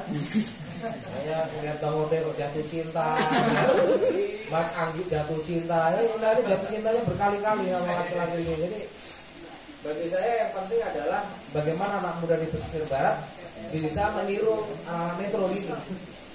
Kalau anak metro ini memang nekat. Nah karena di sana itu jauh dari perguruan tinggi, kurang talenta dan sebagainya, ya pemerintahnya harus kerja keras. Anak muda yang bisa ngurus medsos ya disayangi betul, difasilitasi betul, karena masih jauh dari peradaban university, perguruan tinggi yang sebenarnya surplus anak muda. Itu untuk Ina ya. Terus kemudian untuk tadi pertanyaannya Bang Charles Utapia Les Odoy tadi, ya menarik karena saya sama Odoy itu udah kenal 2014an, saya udah kenal Odoy lah ya, udah 7 tahunan lah kita bersama ya. Dari pisah di Cangkir Kamisan sekarang begini. Saya kira yang paling konsisten begini sih Doi. Kita kan nggak bisa mengerjakan semuanya. Maka kenapa forum-forum seperti ini, kolaborasi dengan banyak orang. Saya sebenarnya ketika masuk dalam ide-ide baru begini, yang saya akan temukan adalah local championnya. Local champion itu nggak hanya dari masyarakat. Kita juga harus cari local champion dalam bentuk kepala dinas misalnya. Jadi dari puluhan kepala dinas yang ada di Metro itu, diskusi seperti ini kan sebenarnya menakar. Apakah bisa orang ini kemudian akan menjadi local champion dalam satu kategori wakil pemerintah gitu. Karena local champion kan tidak hanya dari masyarakat, dari perguruan tinggi, anak muda, tokoh-tokoh penggerak di lapangan, swasta, pengusaha. Jadi kita akan cari orang-orang yang memang benar-benar komitmen dalam 2022 ini satu aja lah pasar tradisional yang bisa niru Kosambi seperti ini yang tadinya pasar yang tidak ada orang datang, kosong ya kan, kemudian diubah, dimural sama anak-anak muda ya kan, dikerjakan secara kolektif dan sekarang menjadi pasarnya malam, pasar tempat nongkrong seperti ini. Jadi ini kan juga inspiratif yang kalau tidak kita tirukan kitanya yang keterlaluan gitu. Tapi kalau hanya ngurusin dibuat fasilitas, orang ribut lagi ya kan, Mohitan dibuat ribut lagi ya. Pasti ribut itu karena nggak ada pemberdayaan, jadi tidak ada pendidikan ya. Selalu kita bicara empowering, selalu kita bicara pemberdayaan itu dalam rangka untuk menjaga sustainable kan. Bahwa orang-orang yang sudah kita dampingi ini nggak boleh kita tinggalkan. Bila perlu kita sama tinggal, sama kerja, sama makan sama orang itu. Jadi kita benar-benar memang bisa hidup di situ. Nah, saya senang karena Bung Charles ini kan juga tinggal di sini. Ini manusia yang hidup 24 jam sebenarnya, menjaga 24 jam. Dia nggak akan tidur kecuali nanti setelah jam 4. Charles Hutapea ini, Odo ini. Nanti setelah jam 4 Putri bangun, ya kan? Nyiram-nyiram, bawa bersih-bersih apa gitu. Jadi hampir dipastikan Pak Yui itu 24 jam hidup. Akibat saudara Charles ini kan. Kadang Anggi juga kadang mulutnya sampai jam 2 gitu. Kadang saya bangun tuh jam 3 tengok lagi ada yang belum tidur. Kalau enggak, pesannya ketemu Eko, ya kan? Eko juga lagi patroli kan? Eko kan lagi patroli tuh, ya kan? Ada barang apa yang bisa diambil katanya kan? Jadi ini penting juga, kenapa? Ritme seperti ini penting. Di tempatnya Sukron tuh ada alat lumayan itu kan yang bisa untuk ngelola kayu dan sebagainya itu. Kalau nggak dijaga sama Eko dan Odo, coba ya kan? Motornya gitu dia di situ aja nongkrong gitu. Jadi ini penting, kenapa? Andaikan di pasar-pasar tradisional seperti ini memang terjadi, saya yakin Kosambi ini ada yang jaga ini 24 jam. Anak muda yang tidur di sini, ada musolanya. Saya lihat ada motor naik ya Pak. Jadi ini kan di lantai 3, di lantai 3-nya pasar Kosambi dan menjadi fotogenik. Kemudian pengen dia nongkrong. Jadi kalau siang memang mungkin diisi pedagang-pedagang biasa. Kemudian kalau malam di lantai 3-nya anak-anak muda pada ngumpul. Berarti kan jagain parkirnya di lantai 1 butuh manusia yang komit juga, ya kan? Kita kan sudah ada Pak Soleh kan, ya kan? Saya udah ngobrol banyak tuh kalau soal keamanan Mas Mohitan kita yang jamin itu. Ya kita butuh tuh orang-orang yang mau juga komitmen terhadap kota ini, memberikan rasa aman, rasa nyaman, kemudian anak mudanya kreatif dan Kominfo ke depan mudah-mudahan Pak Subuh ini juga lancar karena ini juga lagi proses penilaian dan sebagainya. Ke depan memang fasilitas minimal internet di kota ini juga harus tuntas gitu. Di pasar ruang publik, di pasar tradisional, pasar kreatif dan sebagainya. Jadi harapan ini memang menjadi harapan komunitas. Tapi kalau kemudian masih sulit dikolaborasikan, kalau saya orangnya ya gitu, tengil, nulis ya kan, kritik sana, kritik sini, tapi yakinlah saya ngerjain sesuatu kok gitu. Saya ngerjain sesuatu kok, karena ide ini lain. Misal kayak Kampung Bungo kemarin kita sedang mural hari ini ya. Jadi kita udah mural, kita bikin Kampung Bungo, kita menolak yang hanya seremonial, lepas burung dara, papan bunga, bagi batik, nggak ada hubungannya dengan buku. Enak papan bunga itu dibeliin buku, ya kan? Papan bunga itu tinggal dihitung 250.000 kali berapa puluh itu, kemudian dibeliin buku itu lebih jelas gitu loh. Jadi kadang tadi saya nulis status di WhatsApp ya.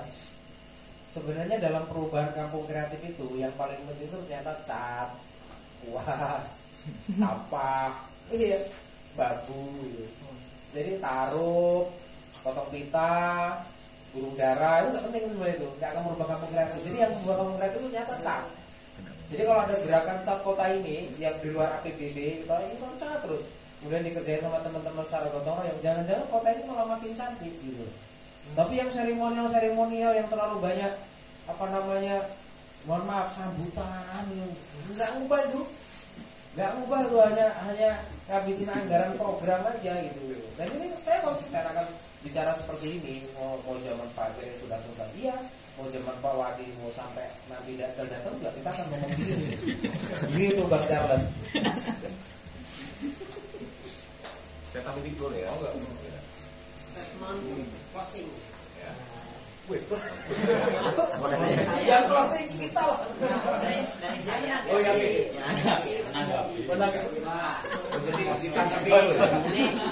ini persoalan ditanggapi lagi. Ini persoalan gimana caranya orang tua menanggapi yang muda ya.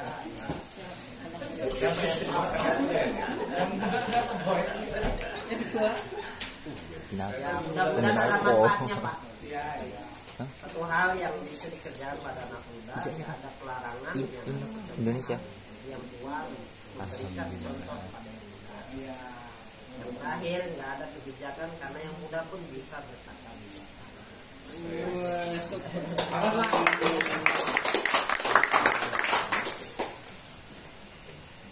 Ya, nggak apa-apa, kita ngobrol santai aja ya.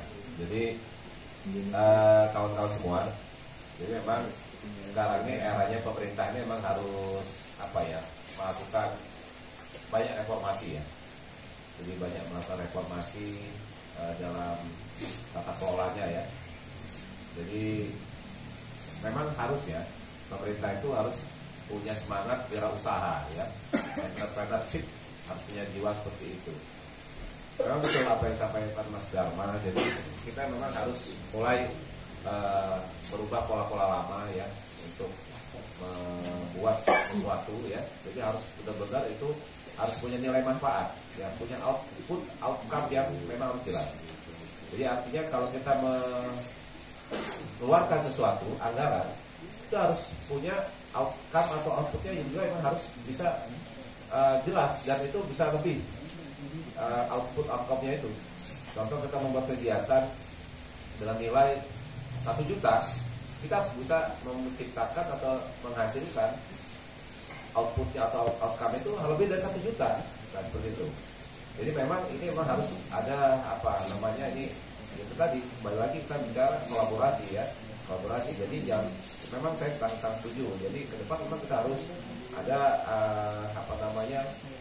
untuk kegiatan-kegiatan yang sifatnya seremoni memang itu harus sangat kita kurangi ya.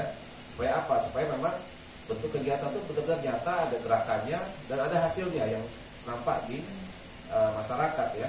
Nah, jadi itu memang itu harapan kita semua. Jadi memang ini perlu ada proses ya, tentunya tentu kritikan-kritikan dari masyarakat, dari komunitas. Memang ini tentu menjadi masukan bagi kami pemerintah untuk bisa katakanlah ini untuk bisa berubah untuk menjadi lebih baik ya. Nah, kritikan itu pasti kalau kita kopinya tipis pasti panas ya kan. Kalau saya enggak, insya Allah kalau dikritik itu malah saya senang. Kalau kita dikritik tentunya itu berarti kita ada hal yang memang perlu diperbaiki ya. Saya sangat terbuka, saya biasa diskusi dengan kawan-kawan ya Mas Dharma ya. Ya saya sangat open kalau masalah itu karena itu saya juga banyak belajar dari kawan-kawan ya. Jadi pemerintah juga nggak merasa semuanya tahu dan nggak merasa semuanya bisa ya. Ada keterbatasan tentunya dan ini tentunya harus banyak mendengar. Kita harus banyak mendengar ya. Mendengar. Setelah itu kita akan kalau itu positif tentu harus kita laksanakan ya. Samina wa ata'na begitu ya. Mendengar, kita kerjakan setelah itu. Jadi itu memang yang harus kita lakukan. Jadi terima kasih Mas Odo. Jadi artinya ini beberapa hal yang positif ya yang saya dapatkan malam ini. Ya mudah-mudahan lah ini menjadi untuk menjadi masukan-masukan ini jadi modal bagi kami ya untuk bisa memperbaiki kekurangan-kekurangan yang ada di pemerintah ya. Ya tentunya bisa lebih baik lagi. Terima kasih.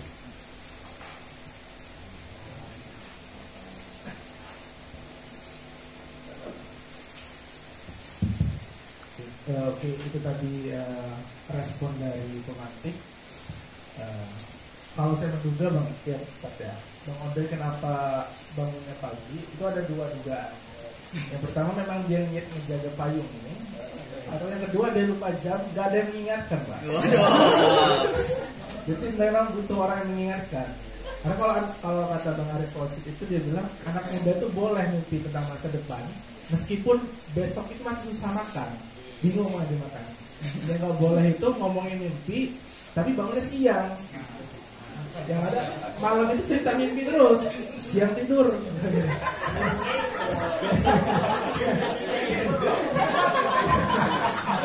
Itu yang nggak boleh. Oke, itu tadi. Itu tadi respon dari pemantik. Mungkin ada audien yang ingin bertanya lagi atau menanggapi, dipersilakan.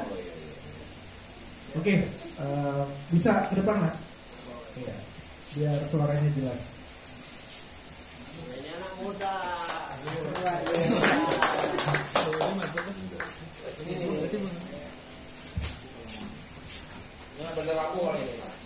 Cek. Assalamualaikum warahmatullahi wabarakatuh. Perkenalkan, saya Puja Kusuma, Pak. Putra Jawa lahiran Sumatera. Boleh. Siap. Kamu kalau bohong dosa loh. Nama kamu yang benar siapa? Bukan Pak, bagus. Kamu bagus kok, aku udah. Yang mau saya tanyakan untuk Pak Kadis Kominfo. Jadi ada nggak Pak untuk akun Kominfo sendiri pernah tidak meng-share destinasi yang ada di kota metro, seperti contohnya Payungi atau yang lainnya? Dan yang kedua untuk Pak Dharma tentunya. Ngomongin pasar ya Pak. Jadi kan saya melihat Banyak. Saya pasar dengan angkat pape.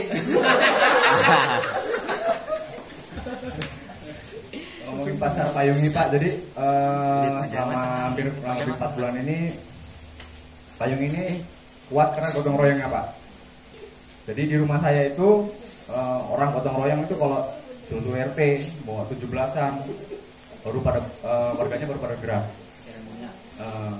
Yang mau saya tanyakan, gimana sih Pak caranya merangkul masyarakat itu untuk mau berbuat baik gitu? Ya gotong royong lah Pak. Mungkin itu saja yang bisa saya tanyakan, kurang lebih saya mohon maaf. Wassalamualaikum warahmatullahi wabarakatuh. Pada audien yang lain, apabila ada pertanyaan atau ingin merespon, dipersilakan. Mas Andi. Tolong.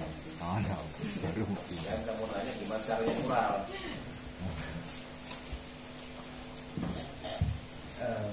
Assalamualaikum warahmatullahi wabarakatuh. Waalaikumsalam warahmatullahi wabarakatuh. Sebelumnya perkenalkan, nama saya Andi Sindik. Saya salah satu artis ya. Kalau di Indonesia kenapa nama artis itu agak canggung gitu. Padahal kalau di luar negeri artis ya seniman gitu. Seniman. Jadi saya seorang artis di bidang seni rupa, istilahnya yang lukis maupun mural gitu. Yang ingin saya sedikit kayak cerita dulu ya Pak, izin tentang apa konsep sedikit tentang creativity gitu. Walau yang saya pahami sedikit ini, creativity atau kota kreatif itu menurut saya tercipta dari apa ya, orang mengenal kota itu sebagai kota kreatif, dan orang mengenal itu karena kekompakan kreativitas yang banyak di segala bidang gitu. Misal di pedesaan juga banyak desa-desa kreatif, di metro misalnya, terus di pasar juga jadi ada banyak pasar kreatif, terus di apa mungkin di pemerintahannya juga kreatif. Kata kreatif itu kan karena mengolah ini ya, istilahnya mengolah pikiran kita secara sebisa mungkin secara maksimum untuk apa menjadi lebih baik gitu. Jadi itu kan juga tercipta dari kecintaan kita pada hal tersebut. Misal kemarin bahas sampah itu juga orang-orang kreatif karena bagaimana mestinya istilahnya benda yang paling tidak berharga, jadi ada orang pihak yang menganggap itu paling berharga di untuk dirinya gitu. Yang ingin saya bahas di sini kan istilahnya apa tentang kreativitas ini ketika ditempatkan pada segala aspek juga akan menonjolkan ciri khasnya gitu, dikenal orang. Seperti contoh kemarin proyek istilahnya menuinkan ya untuk mural gitu, sebagai saya melihat jadi salah satu ikonik metro sekarang. Banyak yang mengenal istilahnya mural raksasa itu tuh ada di metro gitu. Terus kemarin di Gedung Sukses juga saya melihat sebagai display layar yang lebar itu banyak kreativitas yang ditampilkan itu, yang mayoritas ya mural yang di Indo Intan yang istilahnya kami dan teman-teman kerjakan itu sebagai salah satu pendorong metro sebagai apa menuju istilahnya kota kreatif, karena orang-orang sudah melihat metro itu bukan hanya sekedar pendidikannya, banyak seni budaya gitu yang sudah mulai diangkat gitu. Gitu mungkin apa ya istilahnya, kalau tentang bahas tentang kreativitas tidak bisa bahas satu tujuan gitu. Misal kemarin kan Nointan di mural dan mungkin belum maksimal ya istilahnya hasilnya dalam hal pendapatan warga, tapi kan hasil yang lain menjadi ikonik gitu, ikonik salah satu ikonik terus sebagai penunjang wisatawan mungkin untuk mengenal metro lebih dalam lagi gitu. Dan mungkin untuk yang metro yang aspek-aspek yang lain juga mungkin bisa diterapkan hal yang sama gitu, nggak sekedar tentang seni mural gitu. Misal kalau pasar kita kompak misalnya, kenapa Malioboro itu dikenal sebagai tempat oleh-oleh? Karena kompaknya semua kalau mau beli oleh-oleh ya di situ gitu. Warga semua ya bilang di situ tempat oleh-oleh khas Jogja, walaupun sebenarnya notabene banyak tempat-tempat yang tempat oleh-oleh gitu. Tapi kan Malioboro itu dikenal sebagai pusatnya oleh-oleh.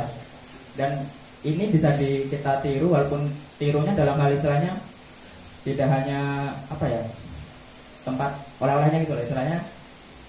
Metro bisa dikenal sebagai kota kreatif itu ya sebagai tadi itu. Mungkin kalau sebagai pasar kreatif itu adanya di Cendrawasih gitu. Karena apa? Karena mungkin tepatnya yang penataan yang bagus, terus banyak warna-warni ataupun hal yang baru, hal yang lain dibanding pasar yang lain gitu, yang beda gitu. Mungkin itu aja sih Pak. Dan mohon maaf kalau banyak kata-kata yang kurang ini, karena juga saya sedikit belajar berbicara juga. Ya saya ini wassalamualaikum warahmatullahi wabarakatuh.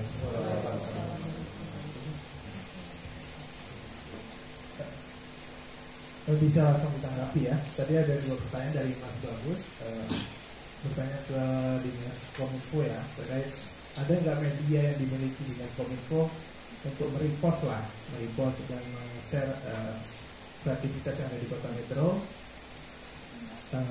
Dan pertanyaan kedua tadi, kiat-kiat apa yang dibutuhkan untuk menggugah kesadaran masyarakat, yaitu tentang gotong royong. Itu tadi ke Pak Dharma dan Mas Anggi, kreativitas baru lah yang bisa menjadi ciri khas Lampung agar ciri khas di Kota Metro. Apa yang bisa menjadi ciri khas di Kota Metro tersebut? Mungkin bisa dari Bang Akbar ya, menanggapi pertanyaan dari Mas Anggi. Terima kasih. Ini bagus banget dari Anggi. Jadi bicara ciri, saya setuju banget ya sama Anggi ini. Jadi kita bicara destinasi wisata, sebenarnya harus bicara budaya. Kenapa orang-orang kalau foto diupload di Instagram bisa langsung tahu, oh dia lagi di Bali, oh dia lagi di Jogja. Tadi kan bahas tentang Malioboro. Karena mereka bangga dengan budayanya. Tadi perkenalan aja sih siapa, Puja Kusuma. Dia ngomong dengan bangga bahwa putra Jawa. Padahal dia bukan putra Jawa. Dia putra Lampung. Kebetulan keturunan Jawa. Karena dia kalau pergi ke Jawa, dia mengaku bahwa dia orang Lampung. Dan saudara-saudaranya di Jawa bilang orang Lampung datang. Ini kita bicara ciri itu begitu Mas. Jadi kalau anak-anak mudanya berpikiran seperti itu, saya miris, saya sedih Mas. Jadi nggak ada kita ini yang lahir besar, apalagi sudah beranak pinak di Lampung ini mengaku sebagai orang Jawa. Kita ini orang Lampung semua. Keturunan beda-beda, keturunan Jawa, keturunan Cina, keturunan Padang. Nah, baru kita bicara kebanggaan terhadap budaya. Jadi ciri khas kita. Begitupun di pasar tradisional tadi. Benar, saya setuju sama Anggi. Jadi jangan sama. Tadi juga Mas Dharma sudah menyinggung mural semua apa. Jangan hanya mural. Kita bisa bicara ukiran Lampung. Saya tadi juga udah singgung. Artinya di pasar tradisional tidak harus ada mural semua, tapi kita buat ornamen-ornamen Lampung. Jadi setiap orang yang foto di situ tahu, oh ini di pasar Cendrawasih Metro Lampung. Jadi bangga dulu terhadap budaya Lampungnya. Baru kita timbulkan cirinya di pasar-pasar tradisional ataupun pasar kreatif. Saya pikir itu. Jadi sebelum artinya tadi ada pertanyaan dari Mas Puja Kusuma tadi, saya juga agak kritik juga Mas Puja Kusuma. Boleh ya? Boleh. Nah, jadi Putra Lampung keturunan Jawa. Oke, sepakat ya Ibu ya? Sepakat. Terima kasih. Assalamualaikum warahmatullahi wabarakatuh. Iya, bisa langsung ditanggapi dari baik, tanggapin dari ya tadi nyambung dari Mas Bagus ya, Mas Bagus alias Putra Lampung. Jadi kalau sekarang pula kejar. Jadi dari sejak Kusuma jadi pula kejar. Oke, ada nggak tanya itu di Kominfo itu akun Kominfo itu yang mempromosikan destinasi wisata yang ada di kota itu termasuk di Payungi? Ya ada pasti ya. Kita di Kominfo kan punya website ya, websitenya bisa dicek metropota.go.id. Nah, di situ semua informasi ada di situ ya, kaitan dengan informasi, kaitan dengan pariwisata, kaitan dengan pemerintahan ya, lengkap lah di situ. Masalah kita di situ ada untuk informasi tentang untuk kita sampai untuk fasilitas laporan masyarakat kepada pemerintah pun ada di situ ya. Artinya di di website kita itu cukup lengkap ya. Jadi kita tentunya memang itu salah satu tugasnya Kominfo ya, untuk mempublikasikan, membranding ya pariwisata yang ada di Kota Metro ini. Bahkan kita melakukan langkah-langkah bukan hanya melalui website yang kita punya. Jadi kalau kita bicara website berarti ini Kominfo yang artinya bekerja secara dominan ya.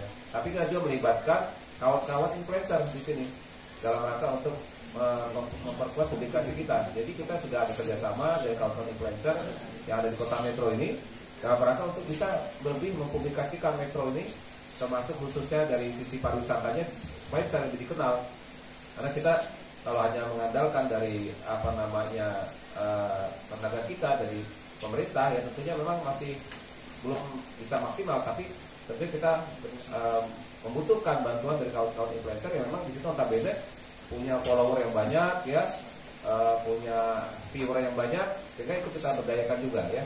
Nah, jadi itu hal-hal yang memang sudah kita lakukan di Kota Metro ini ya, di Kominfo khususnya untuk bisa mempublish, membranding pariwisata yang ada di Kota Metro ini ya, supaya bisa lebih dikenal oleh masyarakat luar ya. Jadi kawan-kawan ya, terkait dengan Creative City juga saya tanggapi sedikit ya. Memang di Kota Metro ini memang sekarang lagi menjamur ya, industri kreatif ya, semacam. Kalau kita bicara kreatif itu ya, ekonomi kreatif itu ada 17 sektor ya, subsektor ya. 17 sektor, ada seni rupa, ada kuliner, macam-macam ya, ada 17 kalau bisa dilihat itu di Kementerian Pariwisata Ekonomi Kreatif ya. Jadi itu memang salah satu memang yang memang menjadi andalan kita salah satunya ya, karena seperti saya sampaikan di awal bahwa sekarang ini namanya industri kreatif, ekonomi kreatif jadi core ekonomi ya. Jadi itu harus kita garap secara serius ya. Pemerintah harus menggarap secara serius industri kreatif itu, ekonomi kreatif itu, supaya bisa untuk meningkatkan pendapatan ya, baik pendapatan negara maupun pendapatan daerah. Jadi itu sama-sama mari kita tentunya harus kolaborasi dalam menciptakan ekonomi kreatif yang ada di Kota Metro. Bisa terima kasih. Saya ke Bagus dulu ya. Bagus ini kan ibunya di Dinas Pariwisata Bandar Lampung ya Pak. Ibunya ini. Oh di provinsi ya? Yang mana ini dulu Pak ini? 4 bulan lagi akan ditengok sama makmu ini. Ya kan? Apa hubungannya Papeng Pak dengan pariwisata? Itu berapa hari ini Bagus ngangkatin Papeng sama anak-anak itu kan? Apa hubungannya pariwisata dengan Papeng? Saya nggak tahu deh, saya kenapa ngirim begini kan? Pertama gini Gus, ini saya jelasin ulang Gus ya. Udah pernah sekolah desa belum ya kemarin ya? Udah ya? Kok kamu yang ngangguk? Ini bawa dari Mesir Barat, Bagus Bandar Lampung. Di Lia kamu timur ya? Sebenarnya nggak mudah juga ngajak banyak orang itu nggak mudah. Ya, nggak seperti yang teori gitu. Tapi kalau melihat apa yang kita kerjakan selama 3 tahun, mestinya kan ada upaya transformasi pengetahuan. Jadi orang akan berbeda, digerakkan dengan kesadaran sama digerakkan dengan uang. Pilkada itu sebenarnya nggak pernah bisa menggerakkan orang. Kenapa? Orang mau milih karena dibayar. Tapi itu ya sudah. Besok lagi dia udah jadi wali kota, minta ini minta itu, lah kan gue udah bayar sejak awal gitu kan. Makanya nggak pernah terjadi solidaritas itu karena orang tidak dibangun kesadarannya. Nah, Payungi itu mencoba untuk membuka wawasan kan. Kenapa kita ada Payungi University, ada sekolah desanya, ada kampung bahasanya. Kalau Sabtu tadi ada Women and Environment Studies, malam Kamis ada pesantren wirausaha. Kita ngumpul di sini malam kadang ngomong politik, budaya, ekonomi macam-macam di kampung kopi. Kemudian ada rumah anak Payungi, kemudian ada kriya, ada lukis dan sebagainya. Itu sebenarnya kan upaya untuk menyamakan frekuensi. Jadi kalau frekuensi masyarakat itu sama, mereka mendapatkan transformasi pengetahuan. Itu kan diskusi di kitab pertama kemarin, pendidikan transformatif. Kenapa pendidikan transformatif penting? Karena ini adalah modal para penggerak. Ketika orang-orang makin lama makin pintar, makin lama makin sadar, orang akan bergerak sesuai dengan inisiatif, bukan karena disuruh-suruh. Nah, karena kamu lagi PPL, ya akhirnya kita suruh. Terus bangun pagi, bangun paping, siap gitu kan. 4 bulan di sini, kadang kan kita berevaluasi ya. Andai kan kamu jadi Pak Haji Soban misal, andai kan kamu jadi saya, andai kan kamu jadi apa yang Cina jadi Putri gitu kan, kamu bisa merasakan nggak mudah ya jadi mereka ini. Misal mau nggak kamu ketika jadi Putri bekas topeng batanya kemudian diubah sama anak kayak gini, nggak dibayar pula, ya kan? Nggak ada. Putri kan nggak minta apapun dari kita ini kan. Jadi nyadarin Putri untuk Bu, boleh ya dipakai apa topeng batanya, dan dia nggak minta bayaran bulanan, nggak gampang boy, nggak gampang. Pak Haji Soban itu rumahnya tak orang kayak gitu. Beliau tuh kawan baiknya Pak Haji Soban loh, Bang Akbar ini, karena kakaknya beliau punya patria apa Haji Kodanumul. Jadi ternyata beliau lebih kenal. Saya itu kan baru kenal Pak Haji 3 tahun, tapi saya sudah ngubah rumahnya orang kayak gitu. Oh, beliau aja nggak berani. Nah, ini kan persoalan bagaimana kita sama-sama menyamakan frekuensi. Jika frekuensi sama, tak perlu banyak kata. Terus masuk ke apa tadi ya? Pagi ya. Pagi dari jam pagi. Ya kan kita harus berpuisi gitu supaya nggak bosan ya. Gini. Kota-kota kreatif itu sebenarnya saya mencoba untuk meroadmapkannya pada 3 wilayah itu. Jadi satu adalah branding. Silakan Anda berbicara city branding, silakan Anda bicara apapun itu. Tapi yang akan menang adalah yang bergerak. Yang akan menang itu yang bergerak. Jadi boleh Anda bicara metro ceria, boleh Anda bicara metro berbudaya, metro kreatif, silakan. Tapi yang menang adalah mereka yang bergerak dan memenangkan pertarungan pada skop kecil. Dan branding ini kan banyak. Starbucks itu nggak punya kebun kopi doy. Kamu punya 4 hektar di Lampung Barat. Bapakmu ya, bapakmu ya. Iya, kamu nggak ada ya. Karena Odoi adalah pemilik Krakatau Kopi, ya. Krakatau Kopi itu. Nah, Starbucks itu nggak punya kebun kopi, tapi per hari dia menjual 6 juta cangkir kopi. Satu cangkirnya bisa 30.000. Jadi dia punya 180 miliar omset dalam 1 hari di Indonesia. Dia memenangkan branding. Sama-sama kopi, tapi kenapa kopi dia lebih mahal? Karena dia menang branding. Sama, kita beli Nike itu kan karena kita bukan hanya beli sepatu, kita beli brandingnya yang itu loh. Yang hanya shoot itu loh. Kalau dari kan pede, Alvin juga datengin Rara juga sepatunya Nike kan gitu loh. Jadi branding ini luas. Sama yang kita kerjakan di Payungi. Payungi bukan hanya sebagai sebuah pasar, tapi Payungi sebagai sebuah brand. 10 tahun mendatang orang akan melihat Payungi dengan berbagai macam produk kan. Kita udah mencoba bikin kaos, merchandise, Shopee, kita bikin kopi merek Payungi, kita bikin macam-macam, dan kelak kita akan memanen branding yang kita bangun ini gitu. Dan ini kan nggak sehari 2 hari. Boleh Anda bicara apapun tentang city branding, tapi yang mana adalah yang mengajarkannya. Kedua adalah proses digitalisasi. Kamu kan sudah melukis Dian Sastro, mari kita kenalkan Bu Menteri. Bu Menteri kemudian beli lukisanmu. Sebenarnya itu reputasimu. Kalau kamu nanti misalnya ada Chelsea Island datang ke sini dan kita foto, daripada mengundang menteri lagi kan capek kita kan. Besok kita cari yang tahun keempat kita ini target artis mana yang kira-kira bisa mengangkat, atau Jason Ranti atau dari Daniel Ariadi ya kan. Kemudian kamu murah juga nanti ya pokoknya yang cantik-cantik menurut saya, jangan yang batangan terus. Jadi ini proses digitalisasi juga, bagaimana reputasimu itu memang bisa di-up di Instagram, di mana-mana kamu, dan spesialis yang sekarang lagi dimenangkan pertama adalah gimana Anggi terkenal dengan tamu-tamu itu bisa dilukis secara realis ya kan, dilukis secara realis. Terakhir adalah kreatif hub. Ini yang tantangan kita, bagaimana menyatukan 3T itu yang sering kita bicarakan, yang kalian lukis di tembok dengan kopi kuas dan handphone gitu kan. Nah ini kan orang tuh sering hanya berbincang-bincang, tapi yang memenangkan lagi ini proses panjang kan? Dan kota-kota kreatif muncul tidak sehari 2 hari. Hanya karena kita sekarang lagi ngomongin kreatif hub, kebetulan wali kotanya juga lagi senang kreatif hub, nggak laju kemudian ini menjadi sukses karena sebuah proses kebijakan. Tapi saya kira orang salah mengerti bahwa perubahan itu karena kebijakan, padahal perubahan itu karena gerakan sosial movement. Dan itu soal kebudayaan, pemberdayaan dan sebagainya itu dikerjakan. Saya kira itu Mas Anggi.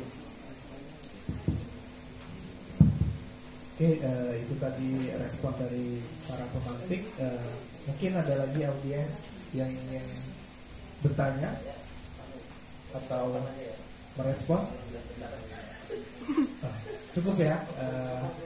Oke, sudah cukup. Sebelum kita tutup, kita minta closing statement dari para pemantik. Bisa dimulai dari Bang Akbar memberikan closing statement. Assalamualaikum warahmatullahi wabarakatuh. Waalaikumsalam warahmatullahi wabarakatuh.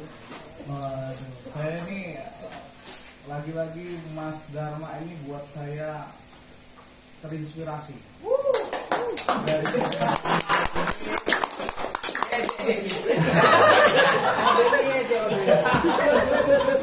Tapi enggak, ini benar-benar terinspirasi dari forum-forum seperti itu. Masuk artinya banyak masukan yang bisa kita tampung untuk perubahan di kemudian hari.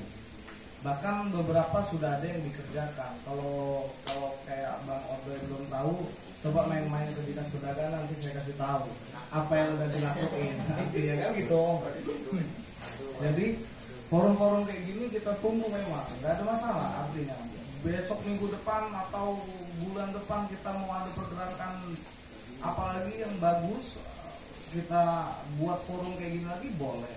Yang penting jangan hujan lagi.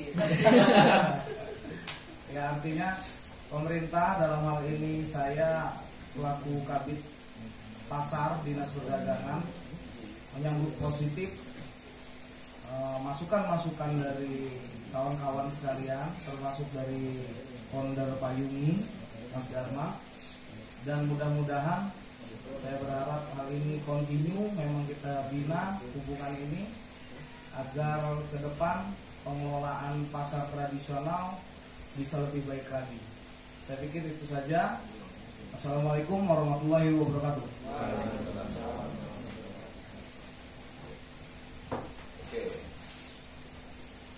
Dari Dinas Kominfo, ini saya pertama mengucapkan terima kasih ya atas atensi dari kawan-kawan semua yang sudah mengundang kami, yang sudah hadir dan berdiskusi dengan kita semua. Tentunya saya berharap untuk diskusi ini bisa ada tindak lanjutnya tentunya ya. Jadi banyak masukan yang positif dari kawan-kawan semua, juga ini menjadi catatan-catatan saya yang bisa tentunya bisa menjadi rencana kerja ke depannya. Jadi kami tentunya berterima kasih atas semua masukan itu ya. Saya juga berharap ada semangat dari kawan-kawan ini ya yang untuk bisa mendukung kami pemerintah untuk bisa menciptakan ya, kalau sekarang ini kita bicara destinasi digital, tentunya ini harus kita dorong terus supaya ini bisa tumbuh ya. Kita di Metro ini sebenarnya sangat memungkinkan sekali dengan SDM yang luar biasa ya, kita bisa menumbuhkan destinasi digital yang lain ya. Selain Payungi, kita bisa kembangkan di daerah lain ya. Ya ini tentu perlu dukungan, perlu support dari kawan-kawan semua, dari milenial yang ada ini ya. Karena memang ini menjadi salah satu pendorong utama ya, karena memang destinasi digital memang harus disupport dari kawan-kawan yang memang eranya era milenial ya. Ya artinya dari kaum milenial supaya ini bisa terus tumbuh ya, bisa menciptakan tempat-tempat yang kreatif yang lain ya, supaya Kota Metro ini kaya dengan destinasi ya. Nah, jadi itu kawan-kawan semuanya, sekali lagi kami Kominfo juga siap untuk mendukung, siap untuk memberikan dukungan kepada kawan-kawan semua ya, apapun itu, baik itu bicara dengan infrastruktur, kita siap untuk memberikan bantuan ya. Kita butuh kalau kita menangani untuk internetnya segala macam itu kita siap ya. Jadi sekali lagi kawan-kawan semua nanti bisa kerjasama dengan kita ya. Kalaupun ada ide-ide dari kawan-kawan ya terkait pengembangan ini, kami juga terbuka untuk bisa kita diskusi, untuk bisa kita ngobrol ya. Nah, nggak mesti di tempat-tempat ini, kita ke kantor pun boleh, dan atau kita diundang lagi juga bisa siap. Terima kasih. Assalamualaikum warahmatullahi wabarakatuh. Waalaikumsalam warahmatullahi wabarakatuh. Saya closing statement karena saya juga selaku tuan rumah, saya terima kasih Pak sudah datang, terus Mas Agus sudah memanfaatkan dengan baik. Terkait dengan pasar tradisional, saya percaya dengan judul lagunya Efek Rumah Kaca ya, pasar bisa diciptakan. Nah itu 3,5 tahun yang lalu kan saya coba gunakan lagu itu untuk menyemangati proses Payungi, dan hari ini kita sudah melampaui itu ya. Dan saya kira tantangan saja adalah gimana pasar tradisional ini kemudian bisa dikerjakan bareng-bareng. Jadi pasar tradisional ini memang benar-benar jadi satu tantangan selanjutnya, karena pasar kreatif kan sudah banyak dan orang sudah banyak berhasil di kabupaten lain. Yang terakhir terkait dengan destinasi digital, Kominfo dengan Dinas Perdagangan ini satu ritme, satu kolaboratif yang ke depan bisa dibuktikan. Kominfo ngurusin bagaimana SDM muda ini memang benar-benar jago mainin medsos, dan ini akan membuat Metro terkenal bukan hanya di Lampung tapi di skala nasional. Bagaimana Payungi juga sudah merebut posisi itu. Karena kalau kita bicara pasar kreatif, alhamdulillah Payungi secara nasional punya posisi di papan atas. Hari ini Kaki Langit dibuka lagi, oleh Kaki Langit tadinya udah lama nggak buka. Padahal itu ditetapkan sebagai desa wisata oleh Sandiaga Uno kemarin di Kemenparekraf. Tapi saya sendiri yakin bahwa nggak perlu kita mendapatkan predikat-predikat itu, tapi asal posisi kita memang tetap sustain, tamu kita tetap banyak, dan kita diakui sebagai pasar yang memang nomor 1 yang paling unggul, ya kita akan mempertahankan itu dan bisa meningkatkan lagi pada level yang lain. Dan urusannya kan bukan hanya level RW seperti ini kan, bukan RT RW, tapi kita bagaimana memenangkan pertarungan kota dengan kota lainnya. Kota Metro dengan Solo bisa. Kalau kota Metro dengan Tangerang tuh nggak kayak apple to apple. Kota Metro dengan Bandung juga kayaknya jauh banget. Tapi kalau Solo, Sragen, kota-kota kecil di Jawa yang kita bisa pilih dan hampir mirip posisinya. Metro dengan Jogja juga jauh. Lagi kita yang alumni di Jogja, Mas Anggi di UNJ itu kan kita ngerasain betul bagaimana SDM kita tuh ya kalah jauh. Tapi keyakinan kita terhadap progres kemampuan kita dalam menggerakkan ekosistem ini yang harus juga kita ukur, dan pada akhirnya kita harus realistis. Dan ini kan satu gerakan yang harus terus estafet. Dan tadi seperti Pak PLT seperti Pak Sutui yang saya pikir masih muda, umur 44 tuh umurnya Soekarno jadi presiden. Jadi nggak sakit boyok gitu loh. Kalau udah malam tuh nggak kok ngeluh sakit kepala gitu. Kalau Bang Akbar tuh mau nyampe jam 3 pagi siap nemenin Charles itu kan. Gitu. Tapi kalau Charlesnya ngantar ya pulang lama-lama. Tapi intinya kita butuh inspirasi, kita butuh gagasan terus menerus, kita butuh saling mendengar, dan harapan besarnya adalah kita sama-sama bergerak di lapangan. Terima kasih banyak. Wassalamualaikum warahmatullahi wabarakatuh.